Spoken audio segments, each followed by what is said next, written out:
And I ran like, I mean, I felt like I was a gazelle. I had never run so fast because I was so light. I mean, and that guy looked back and he didn't know what was coming at him. And I freaking went just nosedive and I tackled him and his feet just went whoop. There were a number of times where they let us out, and this was a training event.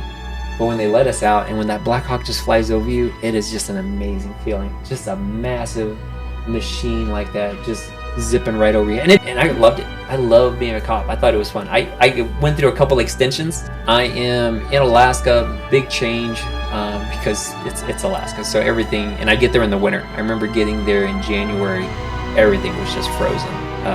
And then Maria happened. Maria, because it was as far as it was, we deployed we launched everything in the C5. So we swung all the blades back. Again, I'm back in the C5. Although the local academy, law enforcement academy, was very hard. That was very much like basic training. Yeah, that was hard. They were yelling at you. There was all kinds of stuff. And I'll give you the secret. Just tell you a secret, just because.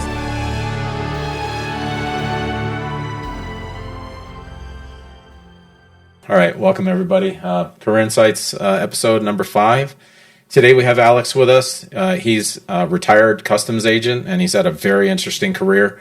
We're going to walk through that, starting off with the U.S. Army. Then he was a civilian aircraft contractor. Then he went into law enforcement as a police officer, and then eventually made his way to the U.S. Customs as an agent. So we're going to talk about all that, and requirements along the way, have some fun stories, show some pictures. Alex, welcome. Thanks. How you doing? I'm doing well. It's a little hot here in Arizona, but we're doing well. Yeah, we're in a above 100 season like all the time now. Yeah. And it's like in the evenings it cools down to like high 80s, low 90s or something like that. But I look at the temperatures and I'm like, oh my God, like we're getting almost to the teens now. I know. It's getting bad. I always think I get a little used to it. And then the summer hits, because as we'll probably get to, used to flying out in the desert and running out there. I'm like, I remember it was 115, 120 and I was fine. Now I just walk out to Safeway and I'm like, it's 110. This is really bad. Yeah. But, and if there's a breeze blowing, it feels like just hot air, just like like you're walking into an oven almost. Of course. Yeah. Yeah. So let's start off like where you grew up. Let's talk about where you grew up, things you were interested in when you were little. And Sure. Well, it's interesting that you say that. So I grew up in San Antonio, Texas. There my entire life. I spent a little bit of time in the Philippines with my dad, who was in the military. He was in the Air Force. So I went over there for about a year or two, and then I came back home and just grew up the rest of the time there until I graduated from high school. I say it's interesting because, as we'll kind of talk about with some photography later in my life, when I was young, I was really liking photography. I had a little camera. Back then, all we had was the film, so I'd roll it in. I was probably maybe 15, maybe younger than that, where I was playing with my Minolta camera, and I'd try to take photos, or I would take photos, and I was really interested in it, but...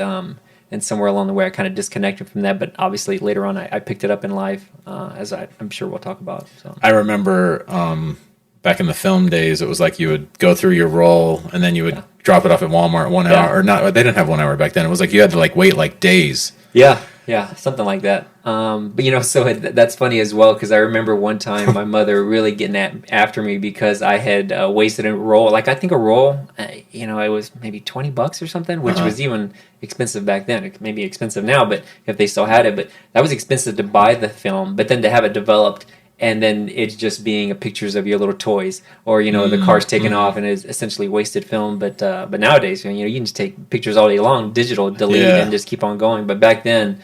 So it was hard. I think that's why maybe I didn't, stay in photography as long as I did as a child, because it was so expensive for mom and dad to buy film and then develop it just with you practicing and learning. So it was just something I just kind of went to the wayside. But yeah. Do you have any of your old pictures like from when you were in high school that you took? Like, oh man, I really like this one. Or? No. So and that's why I was saying I think it was a little younger than 15. Maybe it was 13, 14. So before, and more in the middle school time frame. So it was literally just that, me taking pictures of toys or stuff outside. So I think all those pictures are just gone, just wasted, just kid playing around with the camera. Yeah. So you grew up in San Antonio, that's right? Yep. And then you graduate there too? Yep, graduated East Central High School, yeah. And so through high school, like, had you had ideas of like, oh, I'm considering this, like I might want to do that, because you ended up going into the Army. So how did that happen? So I think a little, most childhood dreams maybe for kids. One of the top three was pilot or Yeah. wanting to fly. So I was pretty stuck on that all the way through high school. And when I got to age 17, 18, I thought a good career, because my father was Air Force. He was retired. I took the ASVAB. So I scored pretty well on the ASVAB. And when I went to the Air Force, which is what I wanted to do, I wanted to follow my father's footsteps. They said, yeah, you did great, but we have so many people that we're just going to tell you where we're going to stick you. So one of the options they said is like, you could actually end up being a cook, or we could maybe stick you in a diesel shop or something. And I was like, well, no, I did really well. I want to go into aviation. Like, oh, we can't guarantee that. Wow. So my next one was the Army. When I went to the Army, I said aviation. And they're like, yeah, if you want aviation, we'll get you aviation. So I became a Huey mechanic. So what was the ASVAB? What is that? So that's, man, I don't remember anymore, but it's just that prerequisite course, that written test that you take. Okay. And they tell you what you kind of specialize in or what you could excel in. And I scored pretty high. I don't know that it really broke it down into like an aviation medical or whatnot, just more like what your aptitude was. Like if you had a high enough score to be able to process the skill to be in these certain categories. And I scored high enough that they said, well, you could either do aviation or medical. And I chose the aviation, of course. So then anybody that wants to go into the military, and I'm assuming this is enlisted at the time. It wasn't listed, yeah. So if you're wanting to go in enlisted, the ASVAB is a requirement. You have to take that. So last I checked, yeah. So it's been a good tick. But yeah, when I came in, the ASVAB was a requirement, and that would help place you as to where you could fit best or excel in whatever of the military organization. Did you study for it? I don't think so. No. Or did you just go take it? Yeah, I just went and took it. Yeah. That's pretty good. Yeah. Well, I mean, I guess that's like if you're fresh out of high school, all the subject matter is pretty fresh. Right. Yeah. Versus like, oh, I haven't done, So actually, to that, I didn't go and take the ASVAB like I wanted to join the military. And again, I don't know how it is. It's been. I'm turning into that person, like 30 years ago. Yeah. But when I took it, military recruits came out and they administered it. So I was in the cafeteria, and I think there was anybody who was interested. I don't know if they made us all take it, and then just if we wanted to use it, we could. But I remember there's a good chunk of us. We're all in the cafeteria, and we're all administered the ASVAB. And then I don't know if it was just the people that were interested in it, like I said, or we just all took it and we just used it if we needed it. But that's a pretty interesting way, because like nobody would really be prepared for it. So you really get a sense of like, hey, how intelligent these students are. Man, I don't know. I really want to. Man, I want to really kind of dig into that and figure out how we did that, because I remember it was at school, and I remember we knew it was coming. But that's interesting. So if somebody's in high school, that's something that they could look into. If you're out of high school, you would still need to take the ASVAB, maybe talk to like a recruiter or something like that. Definitely. And I'm sure they would set that up. But like I said, ours was definitely run different. And that just came to me. I had completely forgotten that until just now. So I don't know what you would do for that if you would just, I mean, I'm sure there's recruiters all over the place. Yeah. So you would speak to a recruiter and you could set that up. I'm just not really sure if you go to a center, which I'm sure they'd have set up, or how that would work. So then you go to the Army and you talk to, is it an Army recruiter at that time? Yep. And you get picked for aviation. Nice. Oh, yeah, Huey mechanic is what they end up having open or slots for. And so, like, what was the time frame? Some, like, they say, hey, you're going to be a Huey mechanic. Like, what's next? Like a medical, and then you're going to basic, or? Yeah, so you go to, I believe it's called MEPS, and they do all your medical, your shots, your evaluations and whatnot, and make sure that you pass the medical portion. And then I think that's like an in-processing center. Mm-hmm. My story was a little bit different, and I'm sure there's more than mine, but I was 17 when I enlisted and signed, so my mother needed to sign the paperwork, but she didn't know that I was doing it. Now, so I didn't run off, but I had made the decision. I already knew I wanted to leave. I wanted to join the military. I wanted to be in aviation. So I had already agreed to everything, and then the recruiter, I called my mom's like, hey, Mom, you need to come over here and meet us at HEB, and you need to sign this waiver that says that I can join the military. Which I'm sure was a lot for her to process. Yeah, sure. But at the same time, I wasn't going off. It wasn't like I was signing the paperwork and then I was getting in his van and then we were taking off to the Army. But I'm sure it was still a lot for her to process, even though she knew that's where I wanted to go. And then once I was done with that, and I can't remember where in the school year that it happened, but I still had to finish high school. And then once I graduated, then I think I was at home for like another week, and then I was taking off to the military. Yeah. Boot camp? Yep, Fort Knox, Kentucky. How long was that? I want to say standard, but back then it was 2 months, 8 weeks, and then which was pretty standard. I think now they may have thrown some other sensitivity, I don't know, time frames in there, So 8 weeks, and then after that, then I got orders. And actually, so it wasn't 8 weeks; it was longer than 8 weeks. So I was a holdover because when I got there early. So yeah, man, thinking about that, it's just so interesting for a young kid, never leaving home, and then you're just out there by yourself. So I really wanted to leave home, and I wanted to do different things. I was kind of tired of being at home, but I remember still being pretty sad leaving the airport. And like a story I was telling earlier this morning, my mom walked me up, which doesn't happen anymore. My mom walked me up to the airplane gate. She was at the glass, at the counter when I walked through the jetway, right? Yeah. Got on the plane. I remember being horribly sad, crying and everything, right? 18-year-old kid. And then I went to Fort Knox, Kentucky. But she was there at the glass waving goodbye, which we obviously can't do anymore. But then I get to Fort Knox, Kentucky, and the school boot camp hadn't started yet. So I had 2 weeks of where a random drill instructor would just come in, yell at you, and it's like, you need to buff this floor. And I'm like, okay. And then there was a whole bunch of us. They were waiting for the class to start. We started buffing the floor, and they're like, what are y'all doing? This is crap. Buff it again. And then we'd go KP duty, which is kitchen patrol, I think. We do kitchen duty. I'm like, this is horrible. Like, this sucks. But I knew I still wanted to be there. But yeah, sure. For 2 weeks, it was just wake up and go to sleep, and you're cleaning the barracks and going to kitchen duty and then picking up trash. And that's all we did for 2 weeks before a class opened up. And then, of course, I started my boot camp. I'm like, my gosh, thank goodness. So then I started my boot camp for 8 weeks, and then I finished that. How intimidating was that? Or what other emotions are you experiencing? Like literally, like right out of high school, and then you're leaving, going to a place you've never been. So that's pretty scary. Yeah, that was pretty scary and is different. I mean, you think about it. You have been at at home. Even so, like I said, I knew I wanted to leave. I was 100% wanted to leave. Signed up with the recruiter. My mom had to sign the waiver, so I was fully committed. But even that, it was a big shock to have to leave, and you're completely dependent. You've not traveled on your own. You've not done these things on your own. So I'm getting on a bus. I'm getting off an airplane. I've never been to an airport. I'm getting off an airplane. I have to find this, station, this person who I don't know, and then get on a bus with strangers, and like everything was just, it was a lot. It's a lot to process. Sticking through it, of course, is the big picture, keeping your eye on the goal.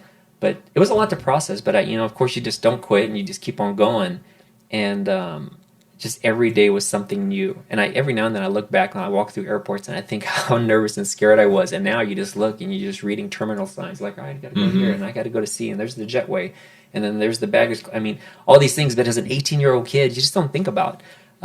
It's easy for us to kind of dismiss it now, but as a child, I'm glad I made it through it. I can't believe I did, but made it through the airport, made it through boot camp, got to the Fort Knox, and just a lot to really process. Yeah. So boot camp, about 8 weeks. How tough was it? So it was tough, but different era and different time. So when I joined, they had movies like Platoon. They had Full Metal Jacket. So there were a lot of movies, and they were on Vietnam, of course. And that was way past when I joined in 1991. So Vietnam, 30 years ago, 40 years ago. But still, at that time, they were building a lot of movies that were based on war and honor and fighting in your country. So there was a lot of people that were joining. So I loved it. Once the boot camp had started, having someone in my face yelling at me is like, get down, and knowing that no matter what you do, nothing's ever good enough. It was just fun. There was a lot of times we would smirk, and it was not because we thought they were a joke. It was just that we loved it. There was a lot of us. We just loved it. This was great. And I was like, get down. I get back up. Now get down. You think it's funny? It's like, no, drill sergeant. But it was just fun for us. We definitely respected the drill instructors, but it was just great. It's what we love to do. We all love to do. They were there, and it was great. I don't think we had anybody that dropped out or that didn't belong or was forced there. That entire platoon, we had a great time. And like, what was a typical day? Wake up at 4 a.m. and then what's happening throughout the day? Oh man, I don't. if you can remember, yeah. Plenty of stories that are really interesting though. So I don't remember when we used to wake up, but it was generally nobody set alarm clocks. We all slept in this huge bay, and we woke up with a drill instructor running through yelling at us, and then we would get dressed, and then we'd head out for any number of events. Where I say stories because kind of going along with that 18-year-old, that's the first time that I'd ever tried a silly story. I tried grits. I didn't know I had yeah. tried grits. I thought I was eating oatmeal, and I just figured this was the crappy Army standard of what oatmeal is. I work at another place called Iron Grip CrossFit, and there was a woman there, and she told a very similar story. So I went through, and you go through fast. Like, you don't have time to, like, yeah, I'm going to have those eggs, but can we do overeat? It's not that. You have eggs, bacon, toast, these things, and you're like, I want that, I want that, I want that. And you just keep on going because you're starving. And I remember seeing what I thought was oatmeal. I'm like, I'll take oatmeal. And they don't say anything to you. They just slop it on. You just go. And for the entire time that I was in basic, nobody ever said anything. I kept getting oatmeal, which was actually grits. And it wasn't until I got to my advanced training at Alabama at Fort Rucker that everything slowed down a lot. And I told them, like, I'll have some oatmeal. I was like, what oatmeal? We only have grits. I'm like, what do you mean? Right there, the oatmeal. I was like, this is grits. I was like, oh, okay, well, I'll have grits then. And going on later in my life, I've had people make fun of me because I put sugar in my grits, which I guess is like a taboo you're not supposed to do. But I was making my grits like I ate my oatmeal, which is a little bit of milk and a little bit of sugar because I didn't know any better. So that was a funny story that we would just move so fast we wouldn't barely have time to eat, and I would just pick something and then we would just keep on going. But it was something I enjoyed. I liked it. I liked it all the way through. I don't have any bad stories or anything being in basic training. So pretty much everybody goes through basic training, and then you kind of go to like the next school, which is going to be your job. Is that right? Yep. So your job you already signed up for. I'm sure each service is different, but I had signed up for, and my contract was 67 November, which was Huey Mechanic, and those aircraft have been phased out. Now they just have Black Hawk. They have a couple other ones. They have Black Hawks, Apaches, some Lakotas, I think are the helicopters, Chinooks. But I signed the contract that was what I was going to do. Mm-hmm. So once I was done with basic, we got our orders, and then we just ship off to our next place. And for me, that was Fort Rucker, Alabama. And then I start my next school. And then, so your basic training, granted, I'm sure it's different now, a little bit harder structuring, kind of tear you down and build you back up into understanding discipline and order and stuff like that. But when you get to your advanced training, everything slows down a little bit. You still have drill instructors, but it's more focusing on the school. So they don't apply that same kind of pressure. You still have, formations in the morning, at least I did, and formations at night. In basic training, you didn't have weekends. I mean, I think you had Sundays off were kind of lackadaisical, nothing too crazy. But still, there was basic training. In advanced training, or AIT, for the Army, we had the weekends off. So we just did whatever we wanted to, yeah. But definitely slow down, easier pace, not so much yelling. They don't want to stress you out. At least I remember them saying that. We don't want to stress you out when you're in this type of training. And here's another interesting point, and each one is different. I remember signing up for 67 November, and I had to sign up for a 6-year commitment. Now, to me, which this may come up as we speak, for me it didn't matter because I was staying in for 20 years. Yeah. I knew I wanted to be in the military. I wanted to follow my dad's footsteps. I was going to be in for 20 years. But for the aviation, because of the high skill level it was and the amount of time and training, you had to sign up for 6 years. But I found out later on, after I left advanced training and I went to Alaska, depending on at least the way I understood is what happened, depending on the number of people that were in the military or how much they had, they would slow it down, or I'm sorry, how many soldiers they would take in or they needed. So I found out later on there were people that were only having to sign up for 3 years because they didn't. It's a big difference. Yeah, they didn't need it as many, or they didn't need to stand for as long of a commitment. So I thought that was really interesting. I thought it was a standard, like aviation is 6 years. Yeah. And I think that was the longest commitment, and then everything after that you would have to just re-enlist. But there were people that were coming in for 3-year commitments in the exact same MOS, which is the specialty portion that I was focusing on, which was the 6-7 November. So my MOS. 6 years, and there were people who were following me just doing 3 years. So I thought that was pretty interesting. What does MOS stand for? Is it kind of like your job? Yeah, it's your job, but I don't know. I don't know. We just called it MOS, but that's whatever your specialized unit is, whether you be an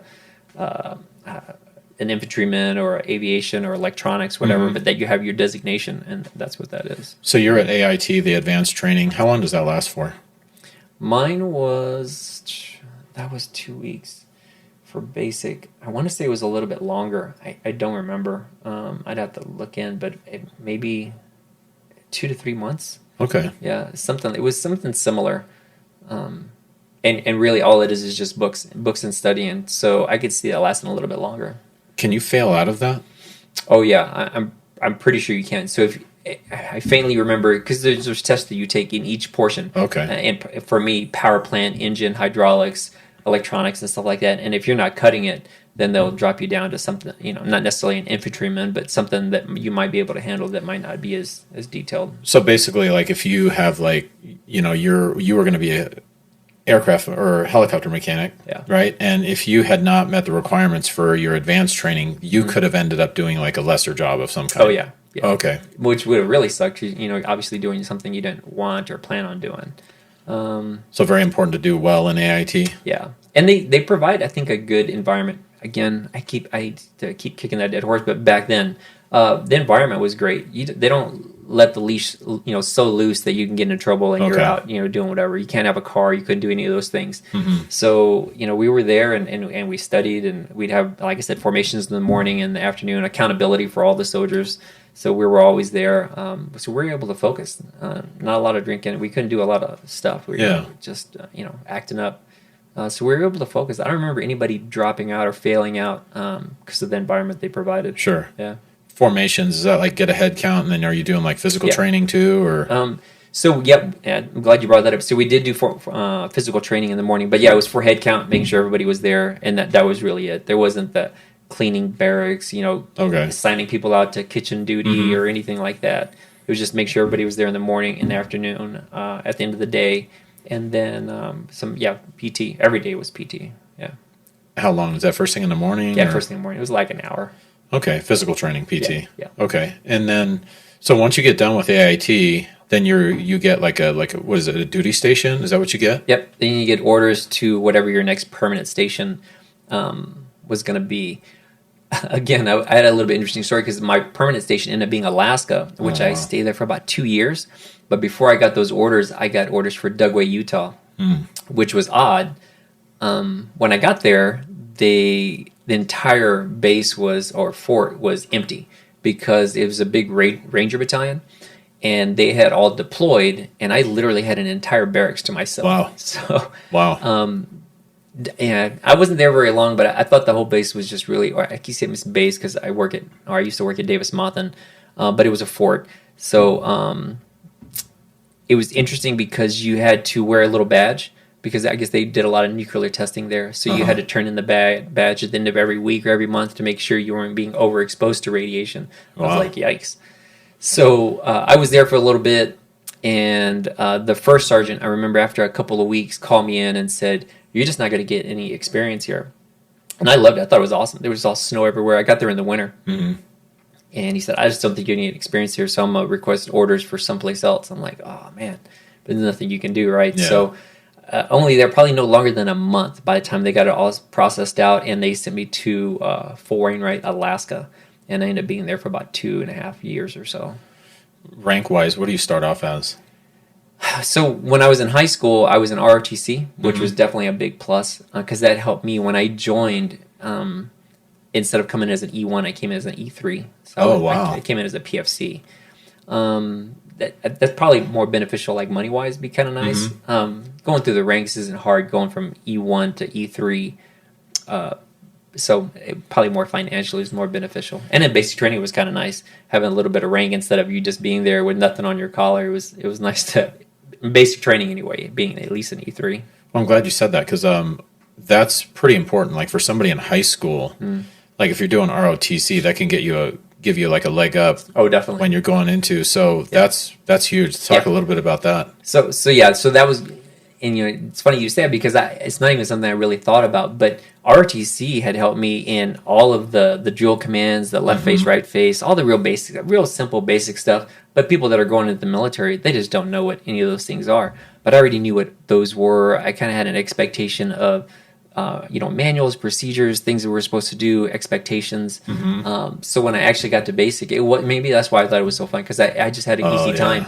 All I really had to worry about was, rucking and military and shooting and stuff like that. So the ROTC, if that is the career that you want to go into long-term or after high school, ROTC or JROTC is for high school, and then ROTC is college. So having the JROTC really helped out. And I imagine if you wanted to go into college in ROTC, which I did not do, but that would be a great transition also as you rotated Awesome. into to active military. So then, ROTC allowed you to enter into the Army as an E3. So, Yeah. but if not that, then you would be an E1, E2 first, then E3. Like, Yeah. what's the time frame that you're saving there from E1 to E3? It's not long. I A couple wanna say- years, 3 years? No, not that long. Probably about a year. Okay. Maybe a year and a half, something like that. It's pretty short. That's what I'm saying. It's not. It's a little insignificant. But when you first come in, having that extra money, definitely helps out. Yeah, Coming in as 83 and getting a little bit more responsibility. So it was fun. that's pretty huge. Yeah. So you're in Alaska. Mm-hmm. How long are you there for? I can't remember. It's about 2.5 years. Yeah. All right. So what's a typical day? Like you went to school to work on the aircraft that are there, Yep. and then now you're going to go do it. Yep. So I am in Alaska. Big change because it's Alaska. So everything, and I get there in the winter. I remember getting there in January. Everything was just frozen. You have that 2-3 foot of ice on the ground, Wow. snow everywhere. So big change. You get assigned. It's really a different transition because you have someone who's barking at you every single day in basic training, which is fine, and then they slow up. Still, there's structure there. Like there's the place you go for eating, the chow hall, the PX for all your shopping needs, and that's really it. So it's quasi structured in the advanced training, and then you get to your actual station, and you're pretty much cut loose. And you're like, man, I'm 19 years old, and I have a full paycheck. I don't have a car. I don't have a house. So you get all that money that's just burning a hole in your pocket. So it's very easy to get out of control with that. And I think a lot of kids if they don't wrangle that in, can get into trouble. Mm-hmm. So it's a little bit of a shock when you get to your first station and you're like, okay, so what do I do now? It's like, well, nothing. This is where you're gonna live, and now you got to go show up here to work. So and then like that's it. Like that's it. So it's easy to kind of lose control of that. But so I get to my first station, I get assigned kind of a mentor that they walk me around like, hey, this is where you're staying, here's the chow hall, this is where you eat, this is where we show up to work. PTs every Monday, Wednesday, and Friday, and then that's it. That's where you got to be, and that's it. So pretty simple. Yeah. Where was the first place you worked at? Like, was it like a hangar and there was like a helicopter in there? Yep. So the barracks was in maybe 100 yards from the hangar. So the barracks were pretty close. So once you'd wake up, you get your clothes on, then you'd walk across the street to the hangar, and no formations or anything. The only formations that we had were for PT on the Monday, Wednesday, and Friday. We'd form up for PT, make sure everybody was there, and then we'd go home, and then we'd have some assigned time, which I don't remember what it was, at the hangar, and then we would just be there. And then our squad leader would like, hey, where's this guy at? Where's this guy? And like, nope, we're all here. And then we just get assigned work, like normal work. And then we just take off. And that was it. There was no accountability at the end, no accountability in the middle. You just show for work, and then we took care of stuff. And this sounds like a silly question, but I mean it seriously. Like, AIT, did it prepare you for what you were going to be doing every day? Or was there another learning curve? Because no. it was like... Yeah, they did a really great job in the AIT as far as understanding the manuals, how to work, and then setting you loose into the real active community of working on that. For me, for working on the helicopter, we knew how to get into manuals, how to find it, and there's so many different levels of leadership and seniority that are there when you get to your station that have already gone through all the paces. They're like, hey, Sergeant, where do I got to get O-rings from? Where do I have to get this gasket? Like, well, just get in the book and we'll go over there. I mean, everybody walks you through it. So it's really, it's not a big deal at all. It's one of the great things about the military. You have all these new people, but then you have this layer of experience that goes, through years that you can count on or talk to, whether in a chain of command or not, whether they're a ranking chain of command. It's just somebody who's the same rank but's already been there 2 or 3 years, who's gone through the paces. I thought it was great. I think it's great to help you process living as an adult in the military. Which helicopter were you working on there? Were you working on Hueys? Yeah, Hueys. So once you're assigned, although my case was different, once you're assigned that, or like I signed that contract to work on Hueys as a 67 November, and I get that training for it, that's where you generally stay. You continue to go wherever in the United States or wherever the posts are, that's where you continue to work on those aircraft. Although it did change for me. And you said you were in Alaska like 2.5 years? Yep. And then where? And after that, I got orders for Fort Huachuca because they had Hueys there. But Hueys were a funny aircraft because they were phasing them out. They were replaced by Blackhawks, larger aircraft, same utility type helicopter that they could do different things with as far as carry personnel, medical. And that's what Hueys did. They had a medical helicopter, they had a gunship helicopter, and then they just had just all kinds of. They have an electronic helicopter, so that was all being phased out and being replaced by Blackhawk, much larger, but could do all the same thing. And you can see them in today. You know, they have medical version, a utility version, electronic surveillance version. So when I got to Fort Huachuca, they had phased them out. So I cross trained into a 67 Tango, which is a Blackhawk mechanic. Is that happening like on the job, or do you go to like another school, or? No, that just happened right there on the job. Okay. And I think they can send you to a school, or they could, but I just did it right there on the job, and I stayed there. And I ended up getting out there at Fort Huachuca. So I think that was another reason why they didn't send me anywhere else, because they knew I was going to get out. So then approximately what year is this you show up to Fort Huachuca? And this is in Arizona. Yep, so that was 94. 93, 94. So is this when we had that class together? Yeah, yeah. Okay. Yeah. That's funny. I didn't even know. I don't know if we were going to talk about the class, but yeah. So when I was there, one of the things, like I said, they kind of cut you loose. You're an adult, although you have a little bit of structure in the morning for accountability. You have free time to go to the learning center to pick up extra courses for college, or you can use your GI Bill to start using for local colleges or whatever. So I ended up going to Cochise. It was Cochise College, right? Yeah. So Cochise College, to take up courses. So I took a Spanish course. We took a Spanish course together. Do you remember what his name was? I remember we called him like Profesor, but I don't remember what his like. I think that's all. Yeah, I don't know. Maybe that's what we just called him back then. Yeah. I don't have any idea. For whatever reason, I remember that story. And I remember some story when we were taking, where he started talking about albums and CDs. Or was it, I think it was. He's like, oh, you can just hear the album, you can hear everything. Yeah. Like, that's where it's, CDs is trash. And he was just old school that way. That was a pretty fun class. Yeah, it was. So how long were you there? At Fort Huachuca? Yeah. So Fort Huachuca, I was there from the end of 93, beginning of 94 to 97. Okay, so you're Fort Huachuca, you're working on Blackhawks the whole time? A little bit of the Hueys in the beginning, like I said, until they phased them out. Very little, probably no more than 6 months, 9 months, and then they were gone. They literally flew them all out, and then I worked on the Blackhawks that they had there. Was it difficult to transition from Huey to Blackhawk, or is it fairly similar? No, it was not only it was similar, but it had all that experience, like I talked about before, where you had other E4s or specials. When I got there, I was an E4. And that was another reason. So it's great that you're an E3 because when I came in, because it wasn't going to take that long before I could promote to E4, E5, and E6. One of the things that I think it might be interesting to bring up is that although I felt really blessed in what I chose, especially how my career ended, was be very careful in the MOS that you choose. And one of the things that people don't think about, because like I said, I plan on being 20 years. So it didn't really matter what I was doing because I was going to be in the military and they were going to take care of me. Well, it turned out, hindsight, I only ended up staying for 6 years. And completely blessed that I chose what I did because it translated well into the civilian world. And a lot of people don't think that. They think, I want to be an infantryman. Then we call 11 Boom Boom, 11 Bravo. So be careful on what you choose. It may sound cool, it may sound neat.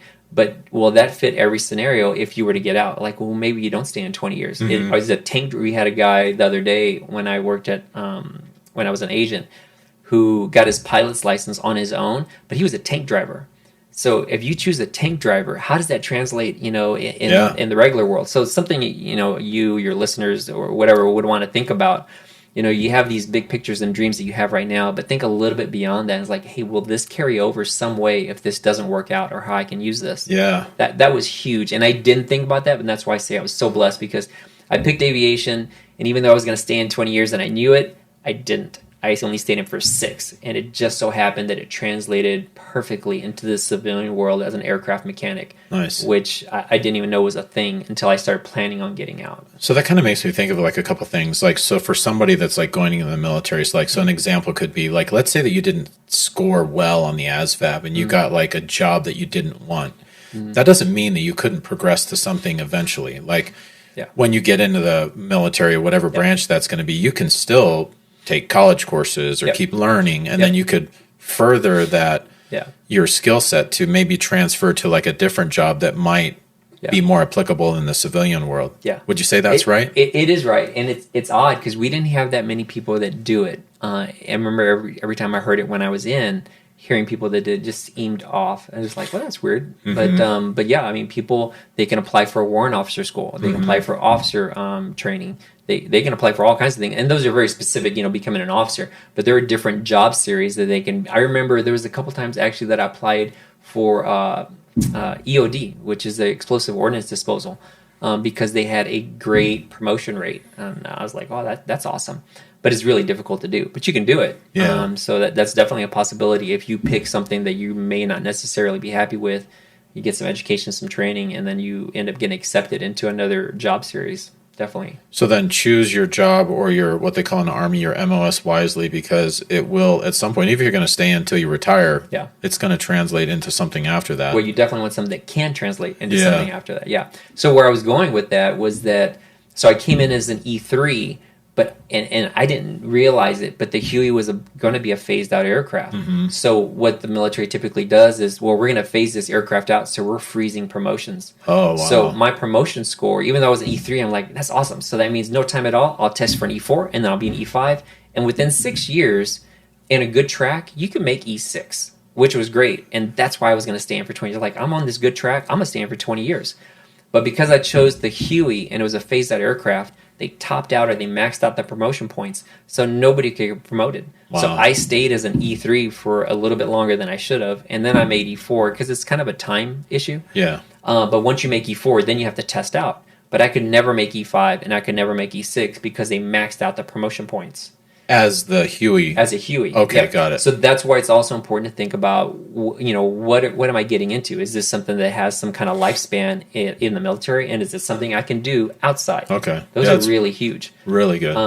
So when I got to Fort Huachuca, the 67 Tango was great. And we had 67 Tangos, Black Hawk mechanics. There were E5, E6 inside of that 6-year window because it was a new aircraft that we were using, relatively new, like 10 years, 15 years.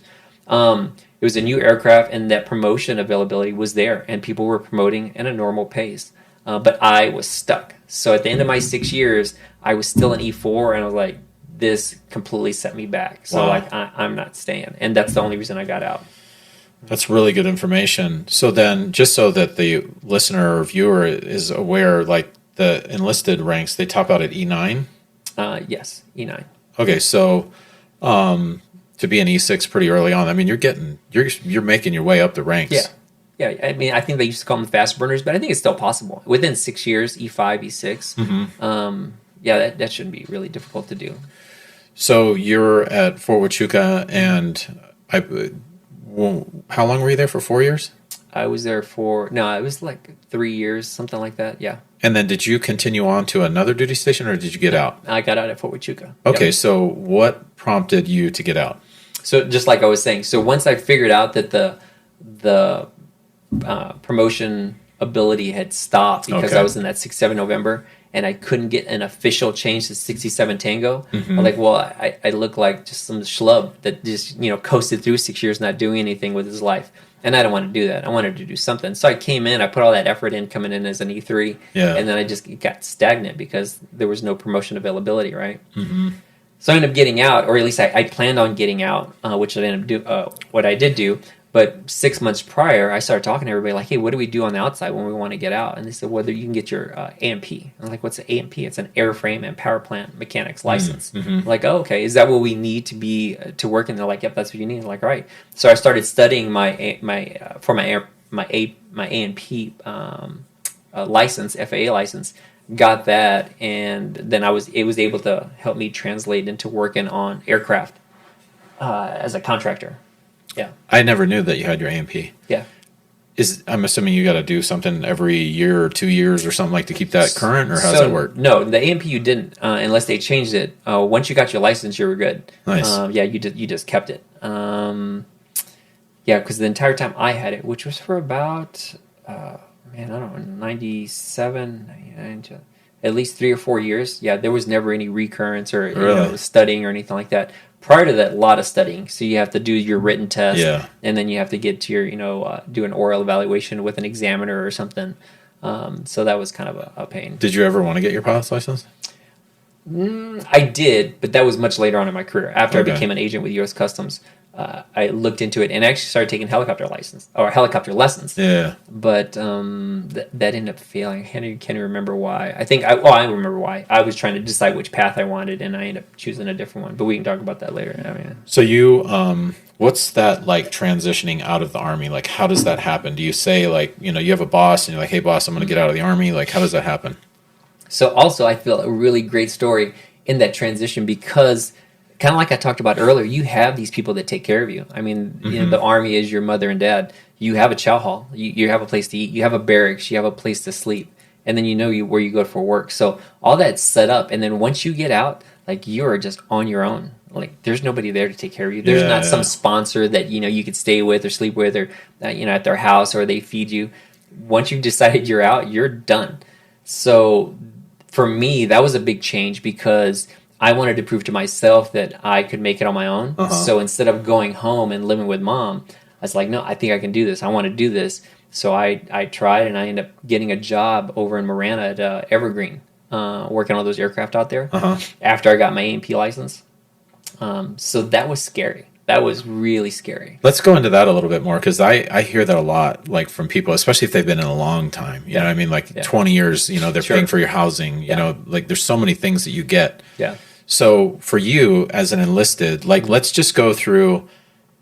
You could stay in the barracks. You're getting food allowance. You're getting housing allowance of some kind, right? Yeah. If you're wanting to live off base, or how does all that work? Yeah, so I don't know all of it because that really fall in my scenario. But if you're married, then you get, I think, a slight housing, food allowance. I don't remember what they're called, but you get a little bit of assistance from the military if you're going to live off base and you're married, whatnot. But if you live on base, everything is just taken care of for you. Like you don't get a food allowance because they provide a place for you to eat, and then you don't have to pay for the barracks or electricity or any of those things. They're just provided for you. So all you have to do is just, show up to the chow hall to eat, make sure you sleep, and get to work. So as a young kid who's not married, it is such an easy life, I think. And then, of course, if you're married, then you're off base. But for me, where you say it's scary for someone who's been in for 20 years getting out, for me, I thought it was scary because I was 24. I was a kid, and now I'm just out. And then they kick me out. I made the choice to get out. But now I'm a kid who has to... I got to figure out how to grocery shop and where I'm going and time. I got to set my alarm, and because there's not people running down the hall like, let's go, it's time to, form up. There's not that. You're completely on your own as a young kid who, especially if you decide you want to make it on your own, who's got to figure out life, There's no chow hall. You got to go, and then you got to make food, and then you got to make food every day. And then you got to get to work on time, and then you have to pay bills. You have to pay electric. What? I have to pay electric. I have to pay gas. I have to pay, rent. Like all these things that you didn't have to do at all when you're in the military. So it's a little bit of a shock. It was a bit much for me. I've had like friends tell me that and as they're going up in rank, they're making more money, and depending on where they're living, their housing allowance and things like that's going up as well. So. Let's say, and this is just hypothetical, let's say you're making $60,000 a year, that's your salary, but you're getting all these other allowances on top of that. Yep. Now, that's in the military, but if you're in the civilian world, that $60,000 is, that's all you get, and you're covering everything. Exactly. That was already, like, you were getting a lot of assistance before. Yeah. And that's where, like, a challenge could be. So, like, what do you think about, like, that? Like, your advice to somebody... hey, think ahead. Not only think ahead about the job that you're going to be doing now, but how does that translate to the future? But now also be thinking financially about what's being provided to you now that's not going to be there at some point, and how are you going to accommodate that in the real, in the civilian world? Yeah. So I kind of did that when I was on my way out. I figured out how much I needed. I mean, it's just a matter of just putting numbers. I mean, I'd imagine big numbers. How much I needed for gas. How much I imagine I needed for food. How much would I found an apartment to be for rent. I put all the numbers together, and I said, this is what I need to make. And that's it. I mean, I kept it pretty simple, but I talked to as many people as I could and said, how much are these are the things I need to cover? And if they are, then this is my number. And I just made sure I made that, and that was it. I just, like I said, I was really determined to try to make it on my own. So I put down all the numbers that I needed, and I said, and I have $300 to go out to the bar and have a good time every now and then, and this is my budget. It's really hard, I guess, especially if you're on your own and really not wanting to depend on parents or friends, just to have that budget. At least to get started. And then from there, kind of figuring out how you grow. Yeah. So you get your A&P certificate, your license from the FAA, and then you work out in Marana. What are you doing out there?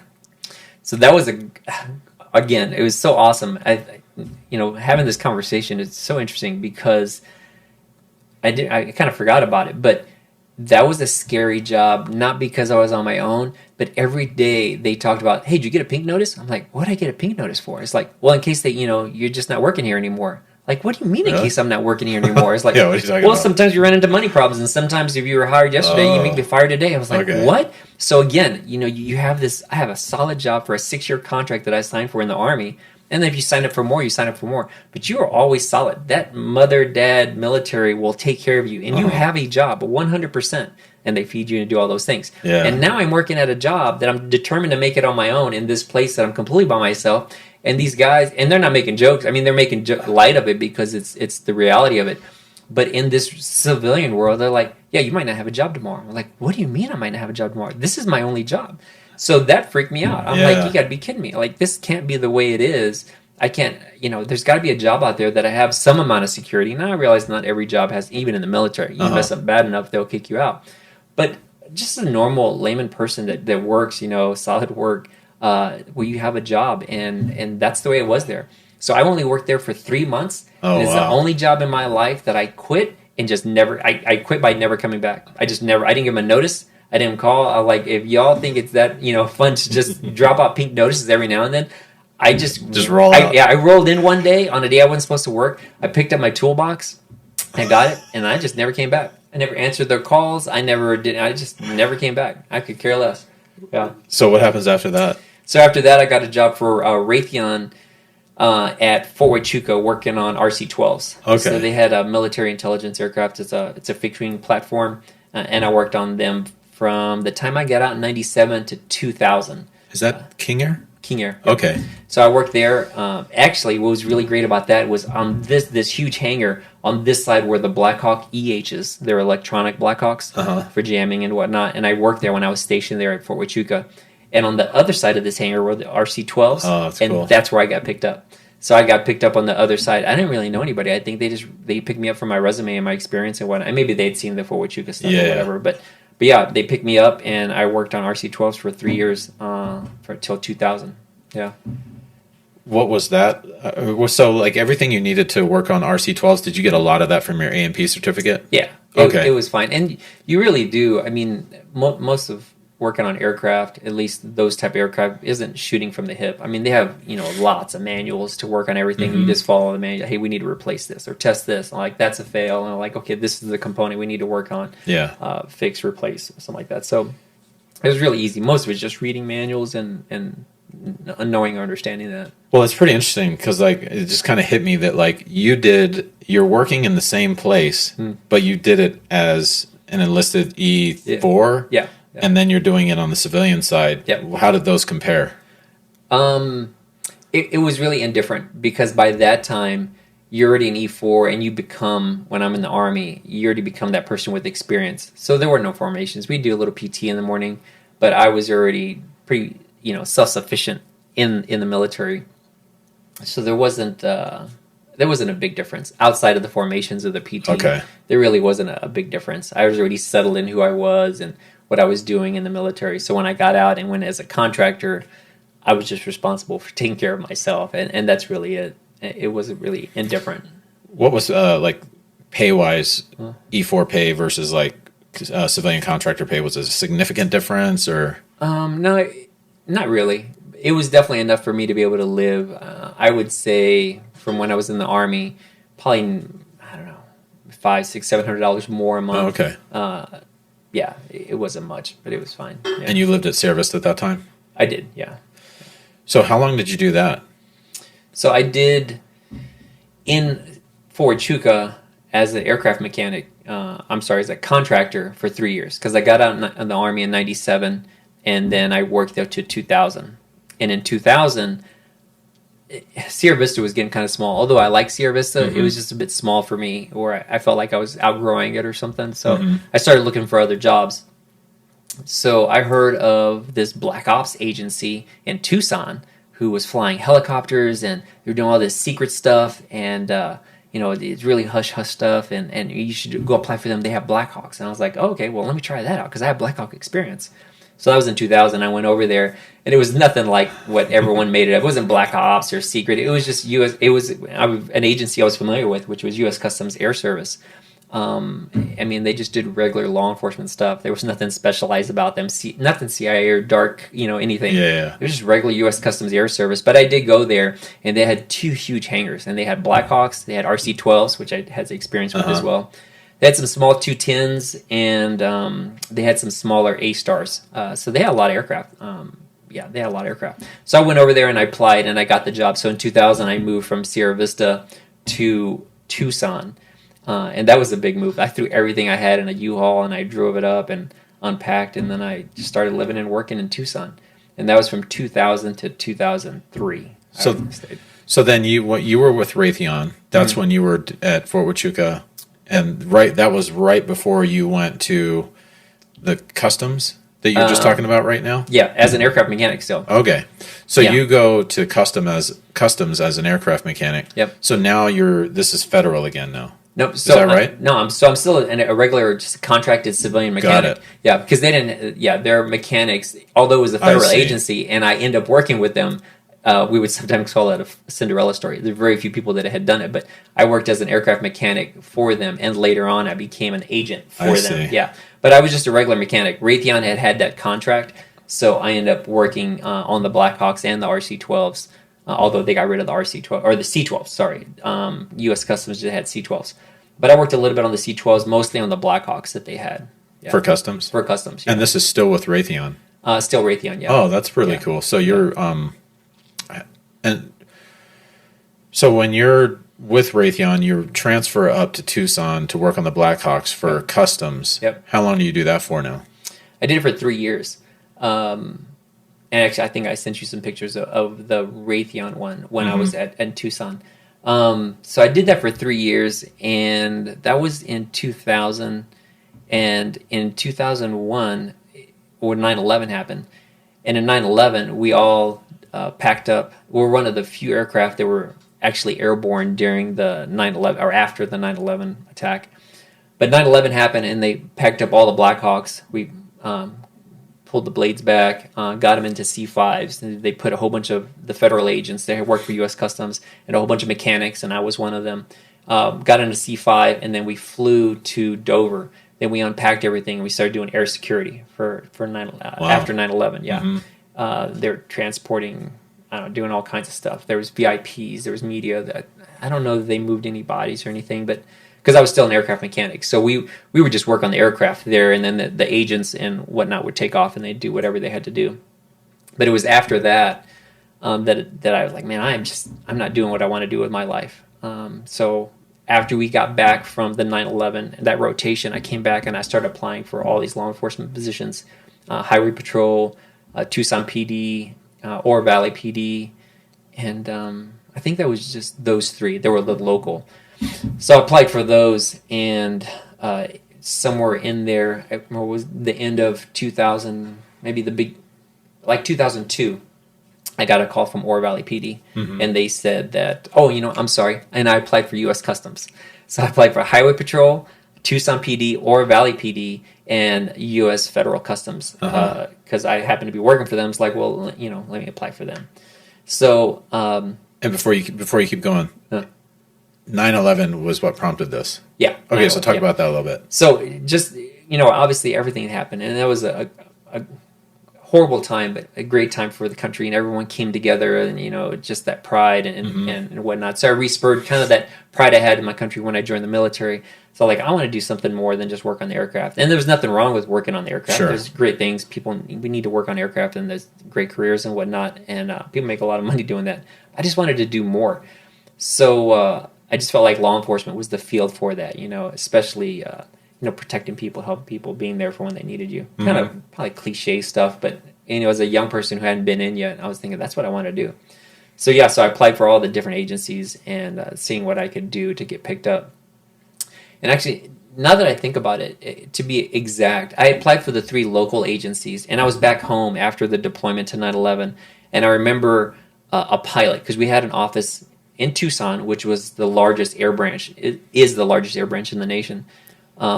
We had another satellite office that was in Phoenix, and every now and then they would fly in. There was like 2 or 3 aircraft. They would fly in, and the recruiter had told me about U.S. Customs hiring, and he's the one that told me. Wow. His name was Mike. He said, "Well, you should put in for U.S. Customs Service, because I think we're hiring. So that'd be great." It's like, "Well, you have people that are non-pilots?" He goes, "Yeah, those guys that are riding the backs, with like come out with all that medical gear and all that stuff."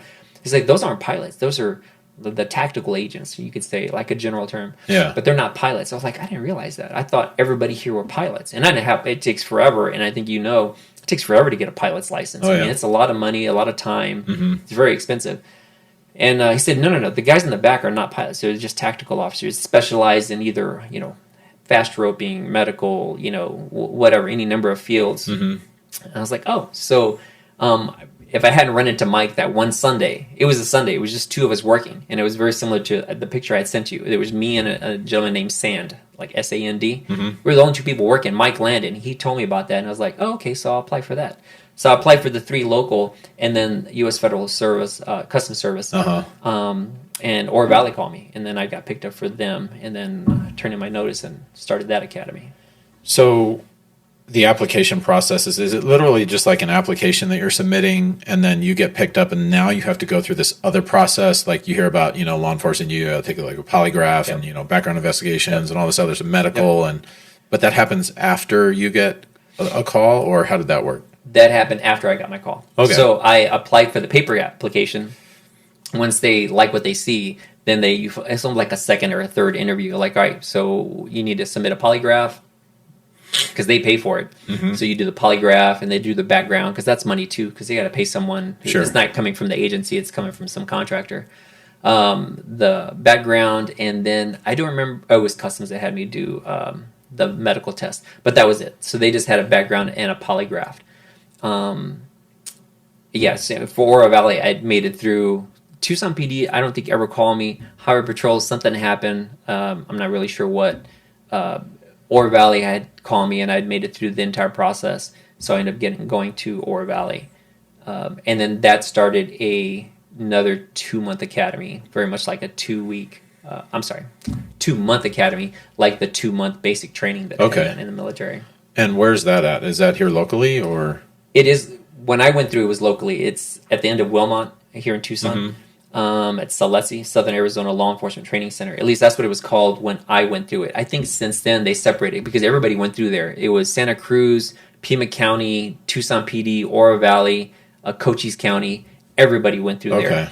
But I remember them talking about it, and I think they did it where they pulled the Pima County out, and they go to a academy that's by the prison or something. So I think they separated the academy, or the people who went to it, or I'm not sure the politics in that. Maybe somebody didn't want to contribute to. I don't know how that worked, but yeah. So when I went through, it was the Southern Arizona Law Enforcement Training Center, and then all the law enforcement agencies went there, and they all trained together. So then, when you're at boot camp, like you're literally there, like you got a bed, they keep you in your, you're there the whole time. You don't get to go leave and go have fun on the weekends or anything like that. How does the law enforcement academy, like how did that compare? Like, are you like 8 to 5, you're there, and then you go home, have your own dinner? Or That's exactly right. And that was my one saving grace, because I would almost think, although I was prepared for the police academy, I would almost say it was tougher. They were harder, because there's more at stake there overall in what you're training for and what you run into on a day-to-day basis. And I'll break that down in a second. But in basic training, it was kind of generalized. People just yelling, screaming, and then for no good reasons. They're just trying to build everyone together, right? And at the police academy, it was harder, and I'll tell you about that in a second. But what the saving grace was, it was 8 to 5, and at 5 o'clock, I was back on my couch eating my cereal out of my bowl, or I was going to my favorite country bar, and that was my release. I'm like, okay, everything is fine. I'm at home. This is great. And then from 8 to 5 the next day, it was a completely different world. I mean, people yelling at you. It's like, what are you doing? Like, if you don't pull your head out of your butt, someone's going to die. They're going to die today and they might die tomorrow. I mean, they were constantly on you. It was just a different world. But it was only 8 to 5. You show up in the morning, or whatever the time was, right? You show up in the morning and it is rough from 8 to 5, and then at 5 you get in your car and then you drive home and you stop at Burger King and you get your burger and then you relax. So you have that thing that pulls you back to the reality in the home that kind of gives you that little reset, and you're like, oh, okay. And then tomorrow you kind of start all over again. But go ahead. No, so I was going to say, like, what does the typical day look like? Or so you got 2 months. And I'm assuming there's some type of structure, like you need to learn basic criminal law and the laws that apply. Yeah. How to act accordingly as a peace officer and weapons training and and all this other stuff. Like, how does all this go together? So we did PT. We did PT every day. So we would take our clothes and we would work out there, and then we would take showers and change, or something like that, or we would just change. I can't really remember how we did that PT portion, because it was 20 years ago. But we would do our PT there, and then we would change. And I remember being really and maybe it's just more my personality, but I remember being really stressed out about that as well, because it's the same scenario where if you fail this, kind of like when I was working at Evergreen, if I fail this, there's no backup. It's not like I was in the Army where, like, okay, I'm having some bad days, I get a counseling statement, but I still have a job for 6 years, right? Yeah. I have now quit my job for U.S. Customs, or for Raytheon, as an aircraft mechanic. I quit that, and now I'm in the academy for Oro Valley. So if I fail a test, then I'm just out. There's no backup, right? So there's a little bit of stress there, and generally, and they always change in policies and rules, but I don't imagine they change it that much. Where if you fail 2 written tests, then you're out. Wow. Yeah. Okay. So I think that what Oro Valley did was they would have they would counsel you with whoever the recruiter was that picked you up, and then maybe you get one more test. But you don't just keep failing, you keep on going through, right? Because long-term liability, right? They need to make sure that you passed all the tests, you did everything you were supposed to do. So then when you come in a law enforcement situation, you end up shooting someone, or someone dies, or something happens, they say, well, what's your training? And they look back on that training. They can't say, hey, Joe Snuffy failed every single test, so we're not really sure what happened. So there's some accountability there and a liability. So you have to show that you've passed these tests. You only allow 2 failures, maybe 3. Wow. So there's pressure. There's pressure there to really, once again, if this is something you want to do, you need to put the effort in, and I just think it's just going to happen. So we go, and you have that build up, kind of like you mentioned. You have to study. You have to you have to study, you have to pass these tests, and once you have a kind of a baseline of what you have, or knowledge of law enforcement, then they start putting you through other things. They start to open you up to driving vehicles, and then you have a driving test, and then I think at the end of the academy was a week long of scenarios, and you just go through a scenario, like you walk in and there's a guy standing there with nothing in his hands, but he just all these different scenarios that you have to pass in order to show that you have understanding of the law and how you can use it. Once again, because big picture, they need to come back and say, hey, did he learn these things correctly? How is he applying them in real life? So, yeah. Did you have to get tased? I did not get tased. I don't think we had tasers back then. I mean, they existed, but we just didn't have tasers. In fact, I don't think anybody did. We did get pepper sprayed, though. So that was pretty rough. I think it's really crazy how, although we didn't get tased, there's some people that just don't respond to tasers, and pepper spray too. There's some people that they get hit and they're like, yeah, no, that didn't bother me. I was not one of those. How bad was it? Yeah, the eyes burn, the snot, the breathing is really hard. It's tough. How long does that go on for? I think, 20, 30 minutes. Oh, wow, that's a while. It's a pain, yeah. And the other thing that was, I don't want to say it was a saving grace, but I was like, okay, I can do this. Because when you're in the military, and I've forgotten about this, when you're in the Army, one of the things they put you through is the gas chamber. And I remember there, because a lot of people in law enforcement, generally, I don't know what the percentages are, but a lot of them are prior military. So I remember people talking about, it's not as bad as the gas chamber. The gas chamber was way worse. I'm like, okay, well, if the gas chamber was worse, then I can definitely do this, right? I don't remember. I think they were both equally bad. Yeah, so they both suck. But yeah, I did get pepper sprayed. Are you getting paid while you're in the academy? Yeah. Okay, Yeah, so yeah. you're making some type of... Yeah, so you're not just on your own. Okay. I think I dated someone once years back before any of this had started. I think when I was an aircraft mechanic, where you can pay yourself, like you can pay to go to academy. Well, at least she did. And then once she got her Arizona Post certification, then she would apply for jobs like, yeah, I'm Arizona Post certified. Oh, and interesting. Then yeah, I don't know how really that works or that carries over because I would, yeah, I don't know. I mean, if you're Arizona Post certified, you're Post certified. So I think you would just get picked up. So I don't know. Basically, like you're pre-certifying yourself. Like you could go to like an academy and get that certification, and then apply to different agencies saying, "Hey, That's what she did. And that was a long time ago, but I just don't know. When I think about it now, I just don't know how that would work. Because there are times where you put your uniform on, you do whatever. Well, you don't have a uniform, you don't have a gun that's issued. So I don't know how that worked or how she worked it. But yeah. So once you get your Arizona Peace certification, a post certification, then you can go to different jobs and whatnot. Yeah. So is that what you're getting at the academy? You're getting like some type of law enforcement certification. Yeah. And then that allows you to be a peace officer. Yeah, it's not, if I remember correctly, it's not just because I happen to work at Oro Valley. It's the Arizona Post certification that allows you to work within Arizona at the different places. Okay. Like any of the law enforcement agencies within Arizona? As far as I know, yes. Yeah. Okay. And so how long did you do that for then? Oh, so, we didn't talk about that. So it was very short. Man, that's a great story. I feel like as I talk to you about these things, like, man, there's some really great stories here.